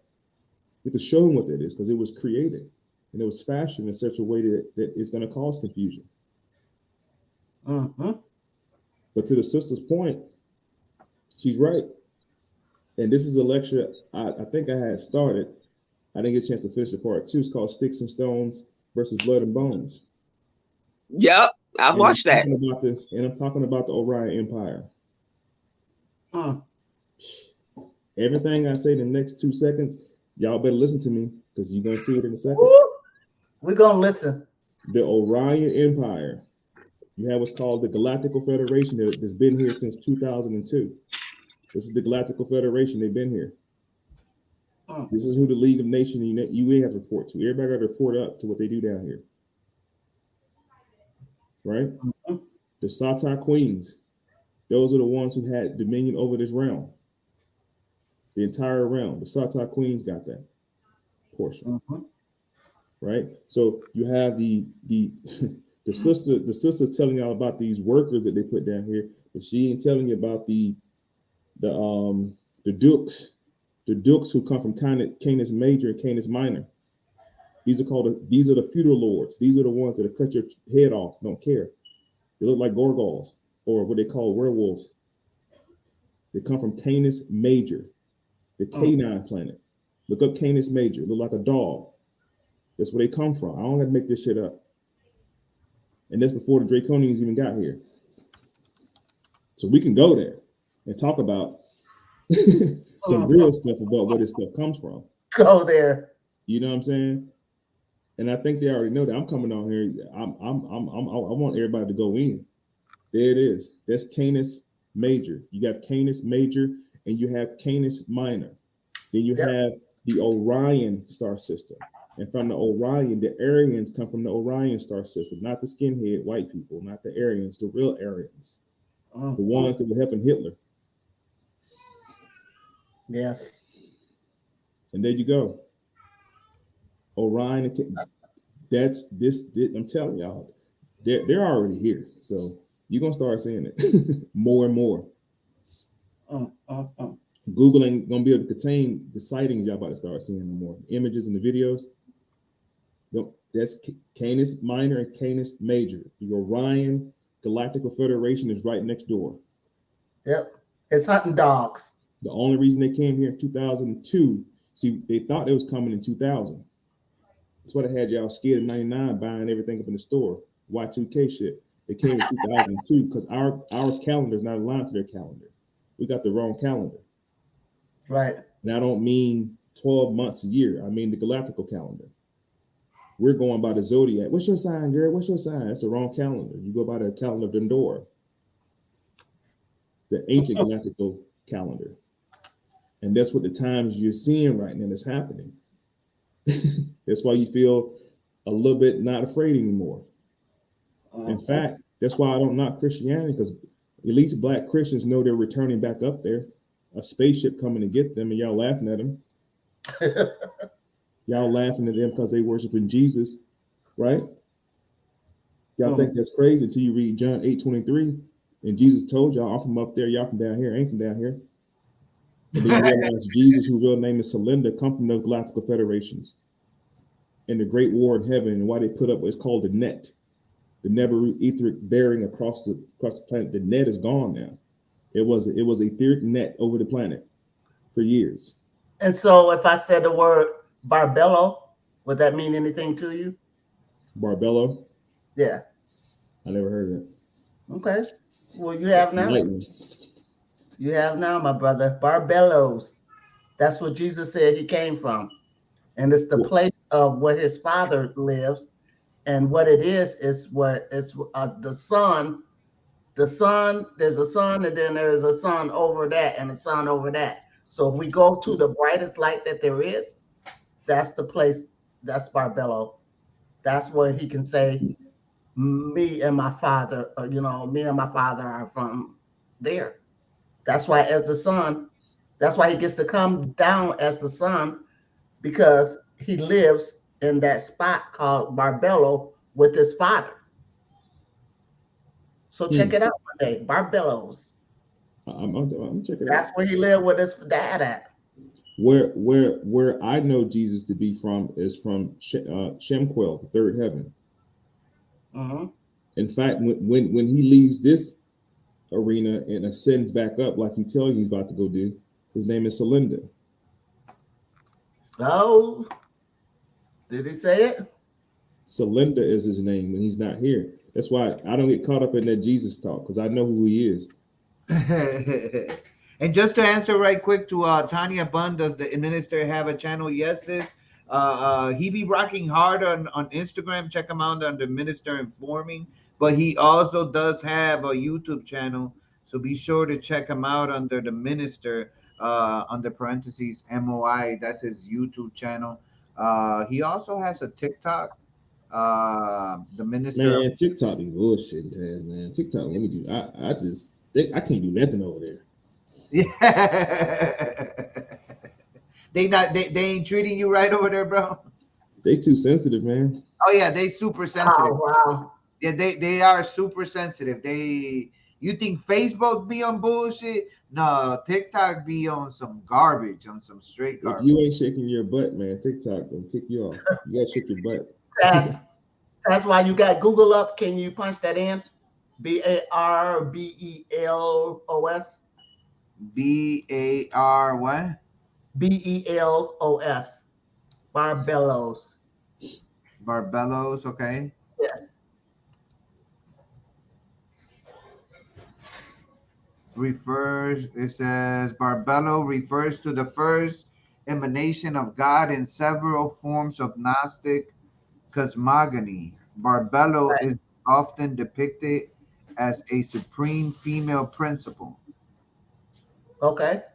So if anybody wants to take it from there, you see Yaldabaoth and the Demiurge show up as he was scrolling down. You're always gonna, here come these Demiurge, here comes everybody's coming out of Barbello. Man, I ain't even gonna lie, I ain't never heard of this, sis. So you Yeah, I mean, it's a good bill. It's a good bill. It's a damn good bill. Could you go back, Tazz, and click on the definition part real quick? Because I just want to right here. Yeah. There you go. Yeah, I just want to get down to the root of it real quick. Because now it has to make sense. Yes. The figure verse referred to his mother, father. Okay, first human being, triple androgynous name, eternal eon. Okay, there we go. So prominent her place amongst the Gnostics. Wow. Okay.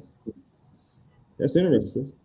Yeah, I'm definitely gonna look into it because I this is a first for me. I'm not even going. I just want to point out, Tazz, you may not know what that is, but that little Starbucks symbol over there.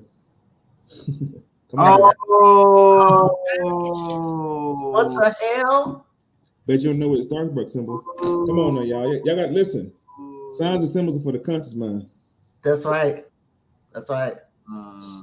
That is Starbucks. Look at there. Wow. Yep. There she is, Barbello. Barbello. That's who that is. Yeah. Man, they be hiding shit. Now, Next time, just say Starbucks symbol. Oh yeah. Arbella. Okay, the Starbucks symbol. That was Okay. Yeah. Okay. I Wow. saw the Pisces up there. Because Jesus is saying this where he come from. The house of the two fish. I believe it. Okay. Oh yeah. Yeah, for sure. But yeah, I didn't want to interrupt you, Minister. Continue on Yeah, wherever you want. but we going in, so that would No, I mean you just added a whole valid point. Like I love it. Love Okay, it. that's what the Love it. gods and goddesses is supposed to do. Oh, Earlier, I thought you uh-huh. I thought I heard you mention another Jesus prophet. I thought you said Sananda, but you stopped short. Oh But you know no, where I'm at, Sananda. no. Okay. What I was saying that his name is Celinda. Okay. Celinda when he's not here. Just like John's name is Yanun. Mm. And And they those come are not Caucasian names either. no, they Okay. come from the third heaven called Shemquel. You see, and this is where Enoch ascended to, the third heaven in whole physical form. That's why it's Enoch was taken up in a whirlwind.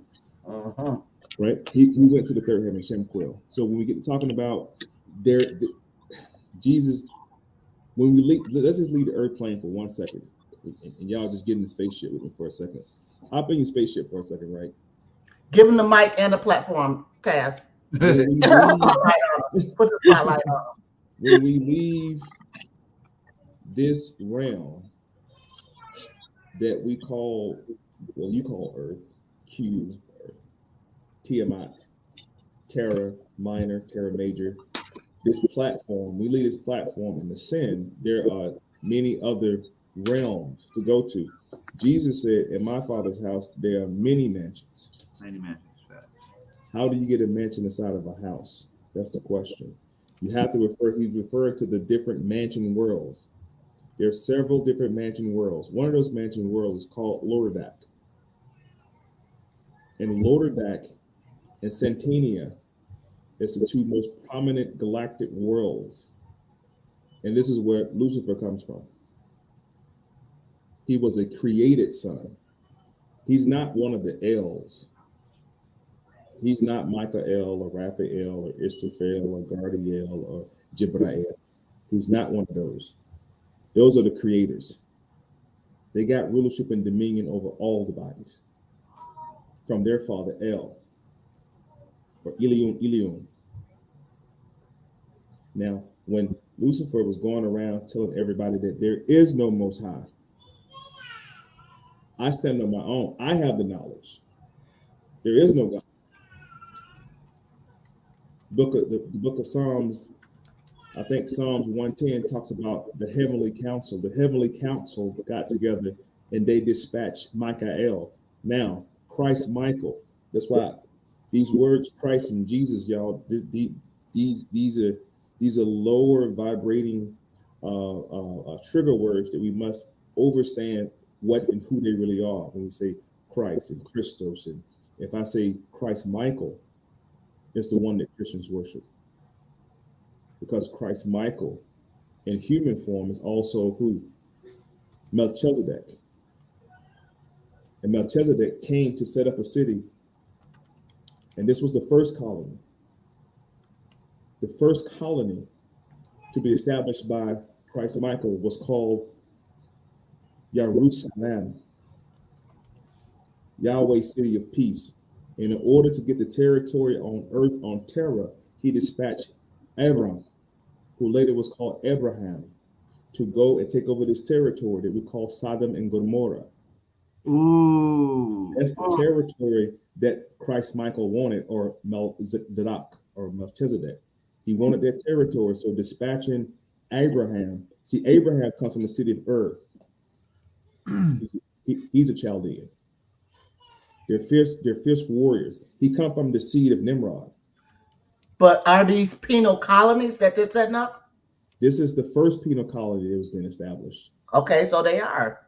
So they This want is the very workers. first one. It was They want established by workers. Christ Michael, called Jerusalem. Now, Jerusalem only got established after Abraham went to go sack the two cities. He killed the two kings of those cities. The natural people who were here. These are tribes who were already here. He killed those two.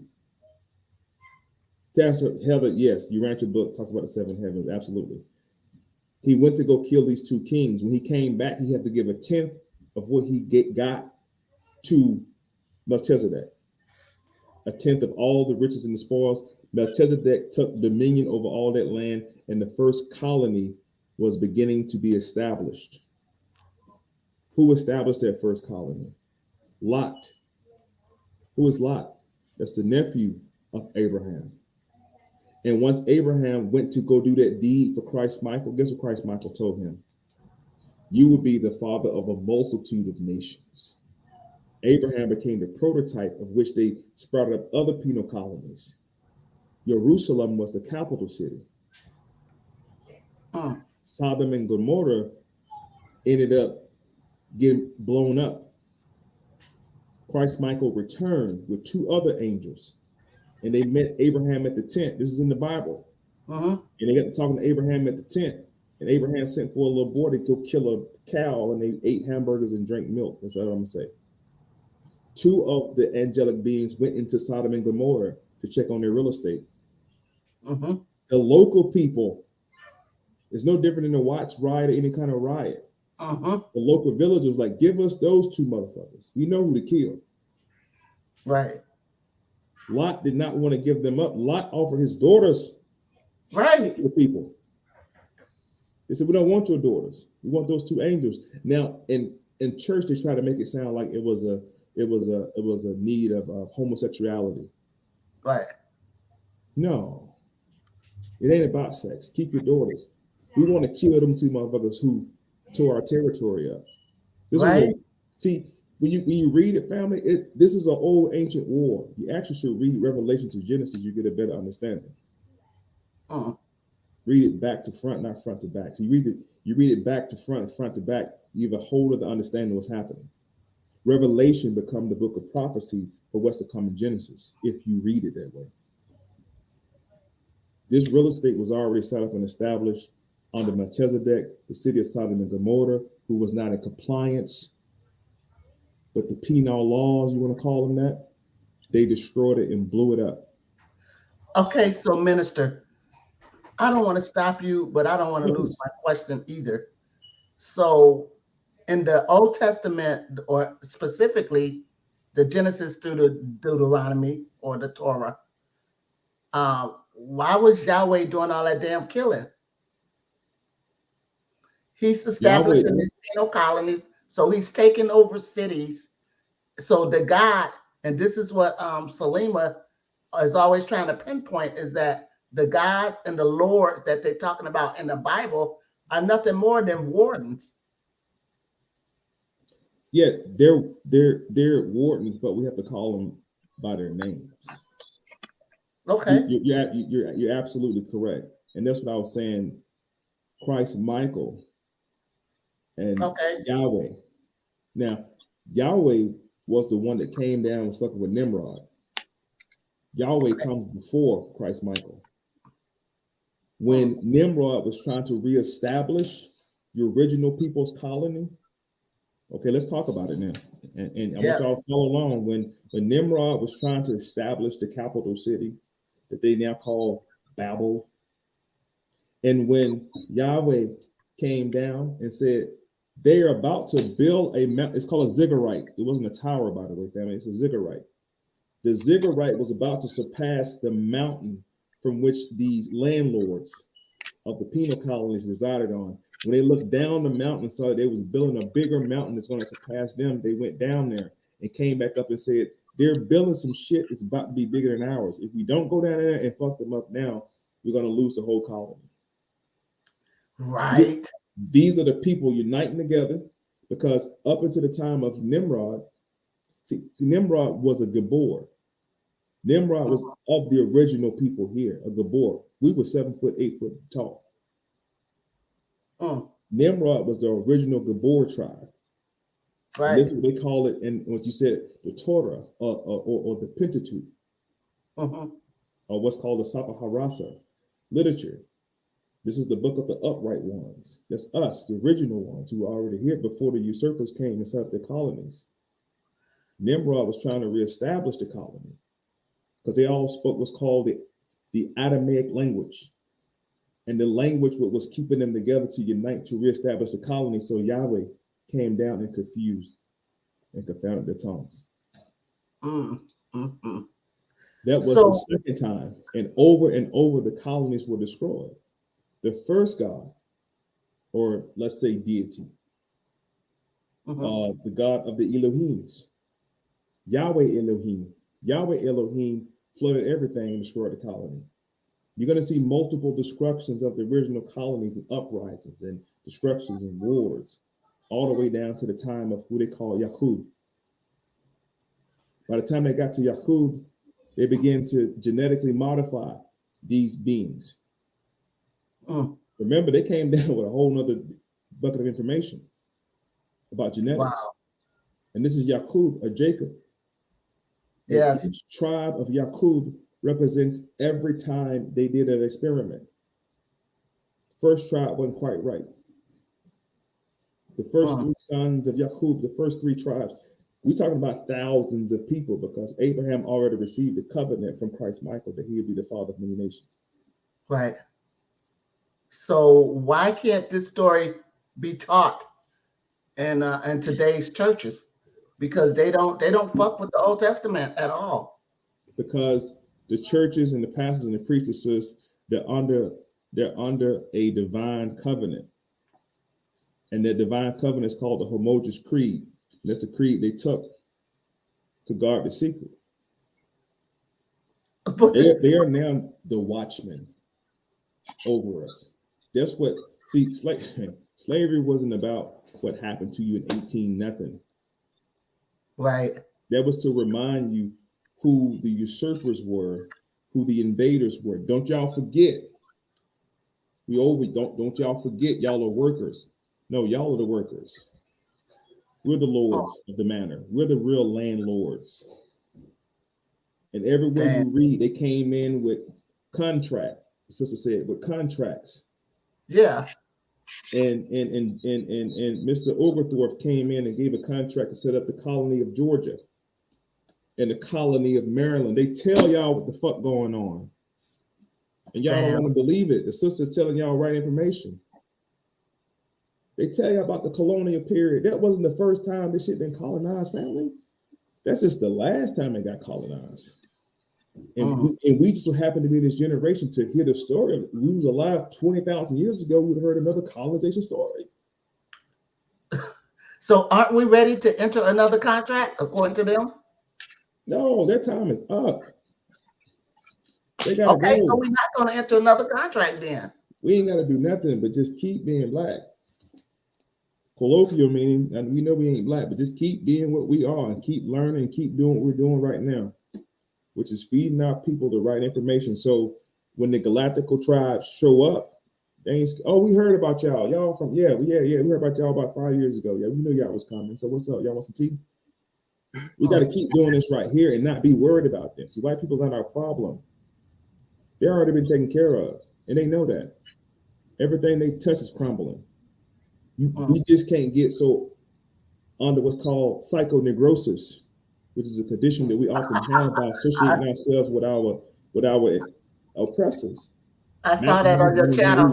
We worried his house burning down. Man, pour gas on that bitch. Why y'all so worried about what they think and what they're doing? The Bible, the Holy Quran, and the Torah, the Injil, the Torah, and the Holy Quran are just records of stories that's been told from that time to this time, talking about colonization, destruction, rejuvenation, replenishing. The colonies had to be respawned. Every time they destroyed, they kept two. Now, Noah broke the curse of Adam, according to his father Methuselah, the Bible says. And right before Methuselah died, man, y'all got to read the book, man. I won't go into it. The sister's right. It's been getting colonized from day one. And that's what Celinda And Yanun was trying to tell the people down here. See, Yeshua already knew that he wasn't going to be here long. That's what he kept telling his 12. He had to go find how many disciples? 12. And those disciples represent the 12 tribes. Tribes, cranial nerves, astrology. And that's what he was teaching. He was teaching physics, metaphysics. He was teaching. This is what we're doing. What we're speaking right now is holy breath. This is Christ consciousness. This is all wise, right, and exact Christ consciousness. This is why what we're saying, the vibratory tones of the voice coming out my mouth is resonating with something within you. Mm-hmm. This is the tone, the sound we was talking about earlier. This is what shakes the temple. This is what gets the body going. This is what gets you thinking. Mm-hmm. Right? Yeah. This is what it's all about.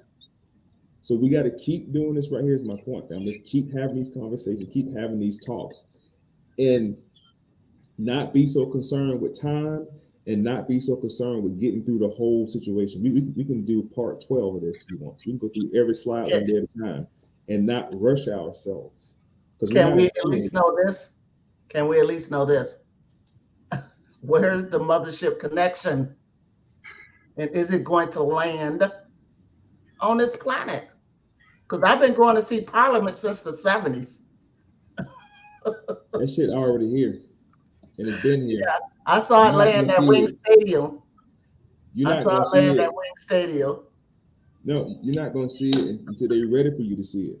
They're not going to take niggas up there with their drunkenness and pot smoking and cussing and rap music. They ain't going to destroy their fucking shit. They sit here and watch y'all kill yourself off and just take the faithful few. The 144,000 is serious about their information. And it's going to be a war. So think you special. That's why Christian, again, that's why I can't knock Christianity. They prepare you for what's about to happen. They tell you, I want to be in the army of God. Whoa, who about to fight? What happened? Y'all drafted niggas? What we doing? In the army of who? Oh, matter of fact, put on the whole armor of God. See, God has special armor. His breastplate of righteousness. Y'all about to have me preaching in here. You got to have on the whole armor because it's about to be a war. Wow. The war is coming. Are you ready for the war? You're going to have your philosophers, your teachers, you're going to have your cooks, you're going to have your nurses. Who are you when the war breaks out? Are we gonna need some VR glasses? No, you're not going to need any of that. Okay. See, what you call alien or extraterrestrial, those who live on the extra land, that's what terrestrial means. When you meet one of them, they think they can look just like you. Mm-hmm. What made you think they look different? Because they showed you little green people with big eyes. That's why they've never showed you a fucking alien in real life. They've never showed you when Roswell and Area 51, they won't show you. They'll keep teasing you with Star Trek before they show you another black motherfucker from outer space look like you. You don't think Elon Musk is a extraterrestrial? No. Okay. No. Look at him. Look in his eyes next time. No. It's blank. He might be a fucking AI, but he ain't an extraterrestrial. Yeah, AI is what I mean. White people can't be extraterrestrials. AI. White people can't be extraterrestrials. You have to have a carbon spacesuit. You have to have a carbon spacesuit to be anything on this planet. You don't have carbon spacesuit, you can't do shit. You can't even go past the moon. Too much radiation up there. Mm-hmm. They've never been anywhere. They lie. When they went in the ocean, they saw you. That Black Panther 2 shit ain't no bullshit. The brother, Tazz, them our people. That's what they saw. They went in the water and saw that shit. Like, these motherfuckers everywhere. We know we everywhere. They don't want you to know that. They got you thinking that some spaceship gonna come down, some tall, slender, crazy looking creature. No, it's gonna be some tall people like your daddy, and your granddaddy, and your grandma. And they're gonna be wise, and they're gonna be cloaked, dressed in white robes. They're gonna be whited out. But so that's you better get right. Right. Or don't, and just keep playing with it. They're gonna check your Christ consciousness level. The whole time you've been here 30, 40, 25, 60, 40, 50 years, your level of your consciousness or your liquid is very low. You can't come. Your Christ, your liquid got to be at a certain level. That's what the whole thing with the Matrix is about, family. When they put the plug in, man. Go ahead, Taz. They better get it together by now. But it's definitely been an amazing show. We just hit the 2 hour mark. We do want to extend the offer to the minister to continue to grace us with his presence, for probably for part 2 and a couple other ones. This is not a long PowerPoint. It only has like 40, 50 slides. But when we're it might take, like you said, 32 times, and listen, the whole point is that the message gets out there, that the information is received, and that different points are perceived. Because I'm gonna say that everybody in this panel today literally had something that they said that they blew my mind, and that's what I'm looking for. I'm looking for that aha moment, for that moment of enlightenment, for that phosphorus. All right, I'm looking for that phosphorus to ignite. We already did it because we was blowing the whole time. Your mind. That's the holy breath. Exactly. So we're definitely gonna do a part 2. We're gonna finish out the PowerPoint, do the same thing. We want to thank the minister greatly so much for gracing us on the show. Minister, is there anything that you might want to tell the people? Before we end the show, it was an amazing show, a great build, and just thank you all the way together. Go check him out on all his channels.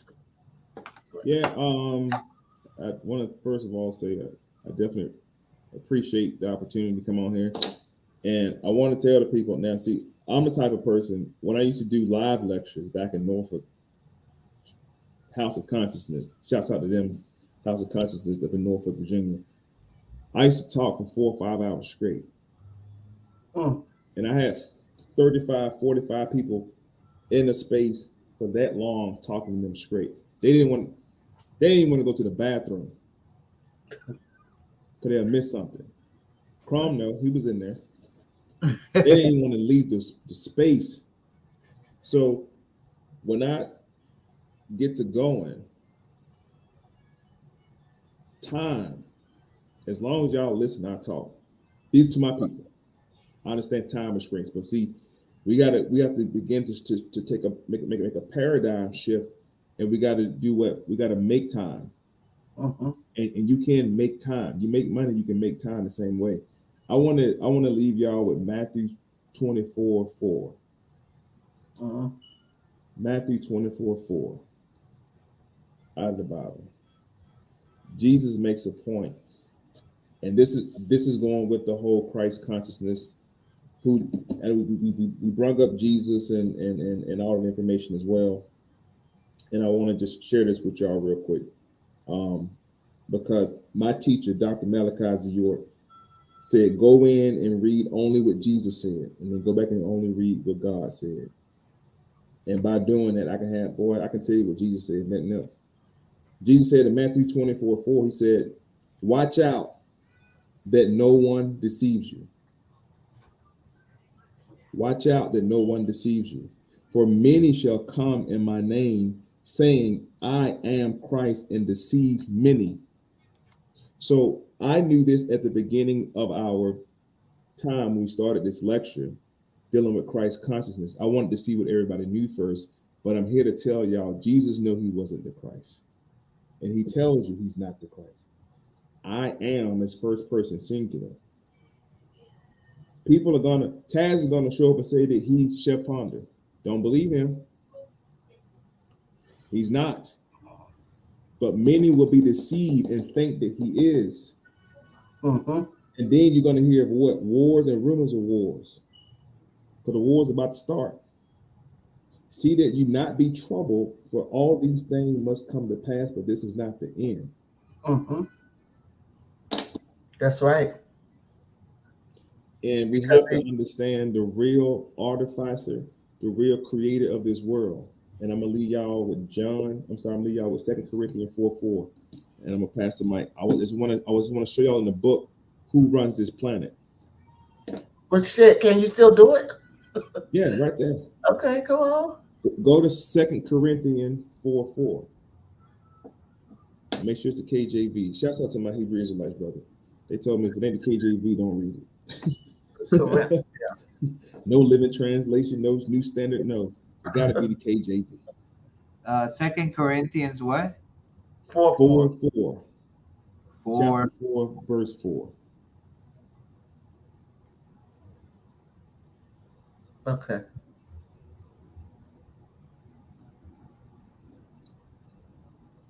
This is a different version. The version I got, it says, Satan, who is the God of this world, has blinded the minds of them who do not believe, lest the light of the glorious gospels of Christ, who is the image of God, should shine unto them. We just talked about light. We just talked about shining. The version I got, brother, it says, Satan, who is the God of this world. Really? Well, Yeah. this is the Google internet. that part, because I think you in a pretty new book.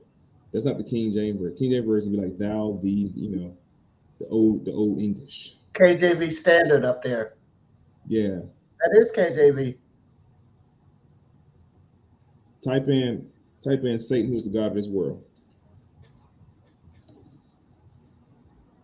Get some Google real quick, or wherever you're searching it now. You know they change shit whenever they feel like it, right? Yeah, that's why you got to be on top of that shit. Right, it sends me straight to Corinthians, 2 Corinthians. Wait, hold on.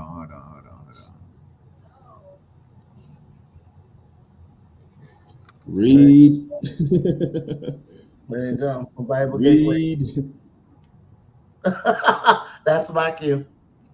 Satan, who is the God of this world. Stop right there. Hold on. Okay. When we read in the Bible, family, we have to adhere to what's called the English lexicon, which is the law of language, the law of reading, right? And we don't want to read the Bible with dyslexia, which is out of law. We want to read it in law. So we're going to stop where we see commas. We're going to stop where we see periods. That's a moment to reflect. Satan, comma, that means stop. Who is Satan? Satan is the vice general Lucifer. They both come from the world of Santania. Who is the God of this world? What world? We're talking about Terra, Urantia, Q. How else can we validate that Satan is the God of this world? Because when you go to the book of John, when Satan took Jesus to the highest mountain, he said, if you bow to me, all the kingdoms of earth that was given to me, I will give to you. And Jesus said, wait, get ye behind me, Satan. Confirming that all the kingdoms of earth belong to him. Jesus already told you in John 8:23, I'm not from here anyway. I ain't from here. Jesus told the Pharisees, where I go, you can't go, because you're not from there, bro. I'm about to go back home. My daddy got a whole bunch of houses and mansions and worlds, and I'm just coming to tell y'all to get yourself together, because shit about to go down. When it's gonna happen, Jesus? I don't know the time, but just be ready for it. And if somebody says it's over here, don't believe that shit.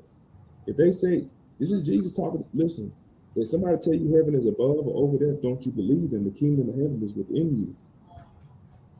It ain't nowhere but within you. You can't get there like that.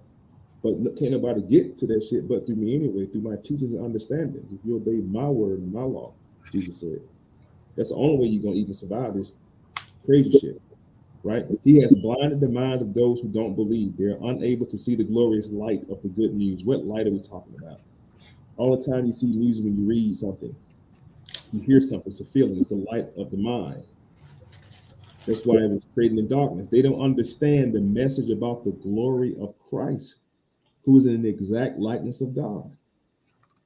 They're talking about Christ Michael.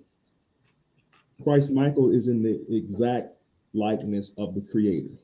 There is no Most High. It's Michael, which is also known as Melchizedek, A.K.A. the angel of righteousness. That's why he was deployed to kick Lucifer out of heaven. Can't nobody do it but him. Everybody was there. Michael was there. I'm sorry, Gardiel, Israfel, they were all there. Can't nobody defeat him but Michael, which is Christ, the Christ Michael. There is no Jesus the Christ. That's not his name. He told you that. Don't believe them, people. That's not my name. There's another passage, I think in the book of Acts, where James and Simon said, we have found the Messiah, who's been interpreted as the Christ. They telling you this interpretation put on this individual, but it's not him. That's not who he is. That's why they say not Paul. That's why they said Peter denied him 3 times before the cock crowed. Peter said, that ain't him. There was Have you that's not him. Peter said, that's not my, I don't know who that is. It was Peter said, I don't know, that's not him. have you seen the series on Netflix, brother? Lucifer. Yeah, I tried to follow it. Yeah, all right. Well, in that series, there is a big part of it that consists of Lucifer ends up fighting Michael for the seat for the throne in heaven, and Michael is supposed to be his twin brother. So right now with what you're saying, I was like, holy shit, because the whole Michael scenario is embedded in there, but backwards. Lucifer is an L. His name is Samuel. Yeah. Samuel, yeah. His name is Samuel. And they when before Mary had Yahshua, what did Jibril told him? Call him what? Emmanuel, because he's an L too. Yeah. And then they made a movie about the L's. Remember that movie they made about the L's? Y'all remember that movie? Which one? No. There were the L's living on the planet, and the planet about to be destroyed by the evil brother. And they put the baby L inside of a space capsule and sent his ass to Earth. He was raised by 2 human parents out on the farm. Damn. I gotta check that shit out. You talking about Superman?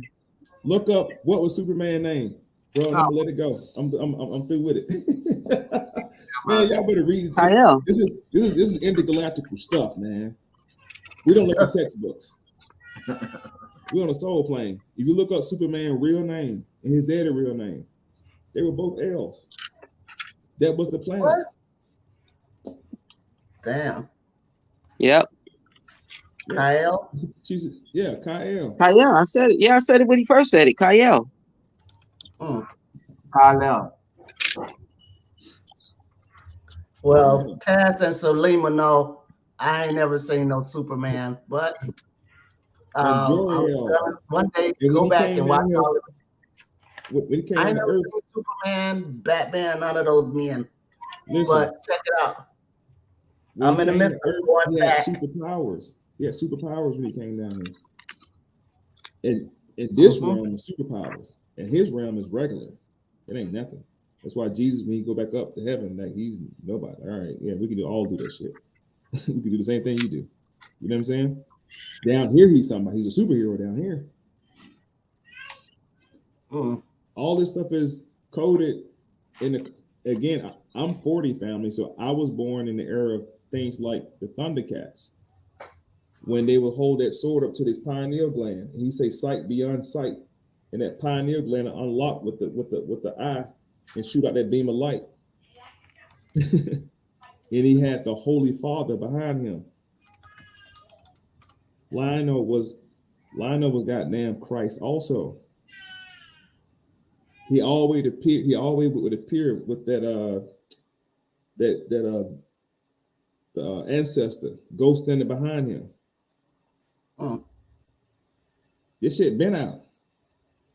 So everything we talking about with the third eye and the pineal gland, and this shit been out.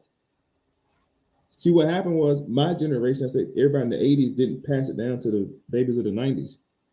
Right. We didn't pass the information down. So now we playing catch up. Like, oh shit. Oh, it's right there in our eyes. Right there in your face. The same way with Monra, I told you earlier, he charged up the Kundalini. You didn't know what a Kundalini serpent was, or a Christ snapping with nobody's spine and brain. And you watching Monra power up with the Kundalini serpents going up his spine. And he had the 5 ancestors behind him. But you thought that he was the bad guy. He was guarding the tomb. He always was in the pyramid in Egypt. It was the first Egyptian. They got him painted green. Damn. The chakra is on his chest, right there. The Uraeus. He would power up, and he looked old and decrepit because he was a mummy. First time you heard of a mummy was right here. Before you even heard about anybody out of Egypt, Mun-Ra was in Egypt the whole time.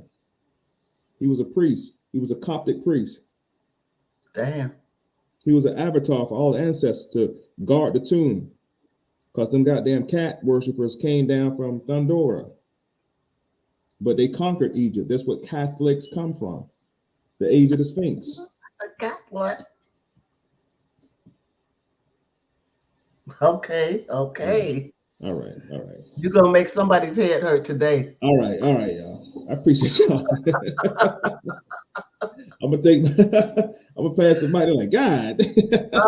No, don't stop. Don't stop. I drown their ass. I baptize you in information, and you come up for air. Oh yeah, that's what we want. We want that pounding ass headache. Boom, boom. Right. And I didn't even start off. I should have started off by telling y'all, don't believe a word I say, y'all. This is just information. I'm not here to persuade or convince none of y'all. Go look this shit up for yourself. It becomes something you know, not something you heard. You know it because you read it. Don't sit here and listen to me. I'm not here to entertain y'all. I'm not for entertainment. Hope you got a pen and pad writing shit down, because I know y'all never heard. Between the four of us, I know y'all. There's no way you could have heard of all this stuff that we talked about tonight. Because a lot of them, oh shit, I'm taking notes too. Yes, absolutely. Right. So again, man, I definitely appreciate y'all, man. Thanks for having me on. Definitely support me on Instagram. I'm running heavy right now on my educational stuff, my Chefpreneur Academy stuff right now. So I'm gonna take a 30-day pause on my channels. But I'll definitely come on here anytime you want me to, man, and definitely rock out with you. Tazz, you gotta send me the introduction, man. That shit was dope. I want to put on my channel and give you credit for that, bro. Okay. All right. Good job, man. I'll pass it through you through Facebook, or you got an email? Yeah. The MOI podcast at Gmail. Oh, okay. I'll send it to you right there. All right, cool. Thanks again, everybody. Somebody wanted to get in touch with you too. Say again. Somebody was looking to get in touch with Salima. Oh, peace and love, Ponder. It was wonderful building with you this evening.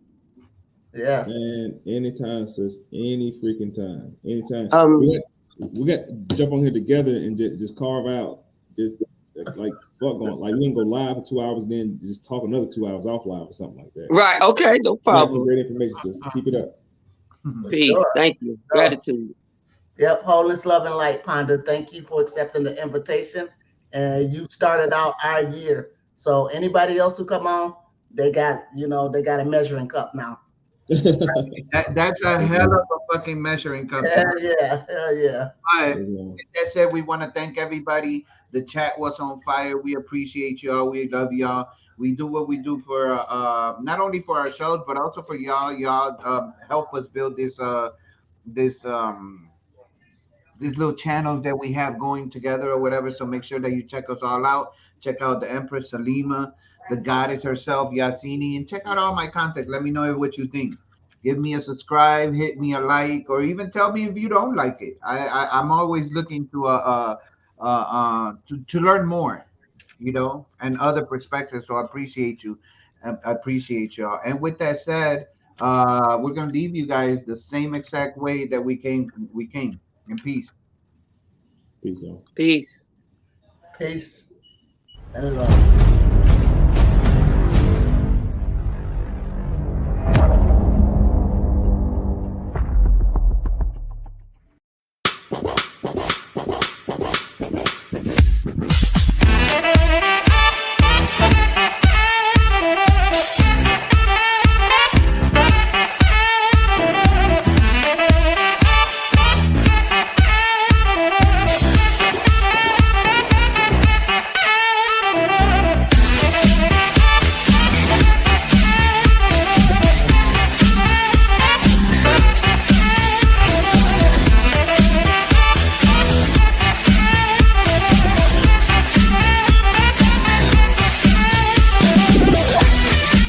How was Alexander the Greek and his army able to topple the Egyptian empire?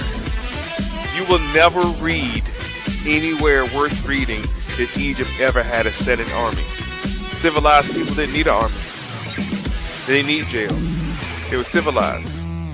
Uncivil people need prisons, jails, rules, laws, police, sheriff, FBI, GBI, CIA. Uncivilized people need that.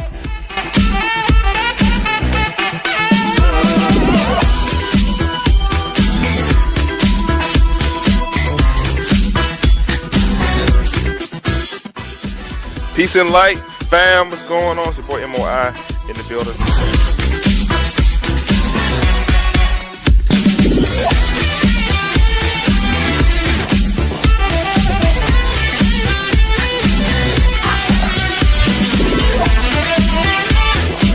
In fact, hippopotamus was actually whales' closest cousin, because whales used to have hips. Whales walked on water as well as land. Hippos and whales are the same.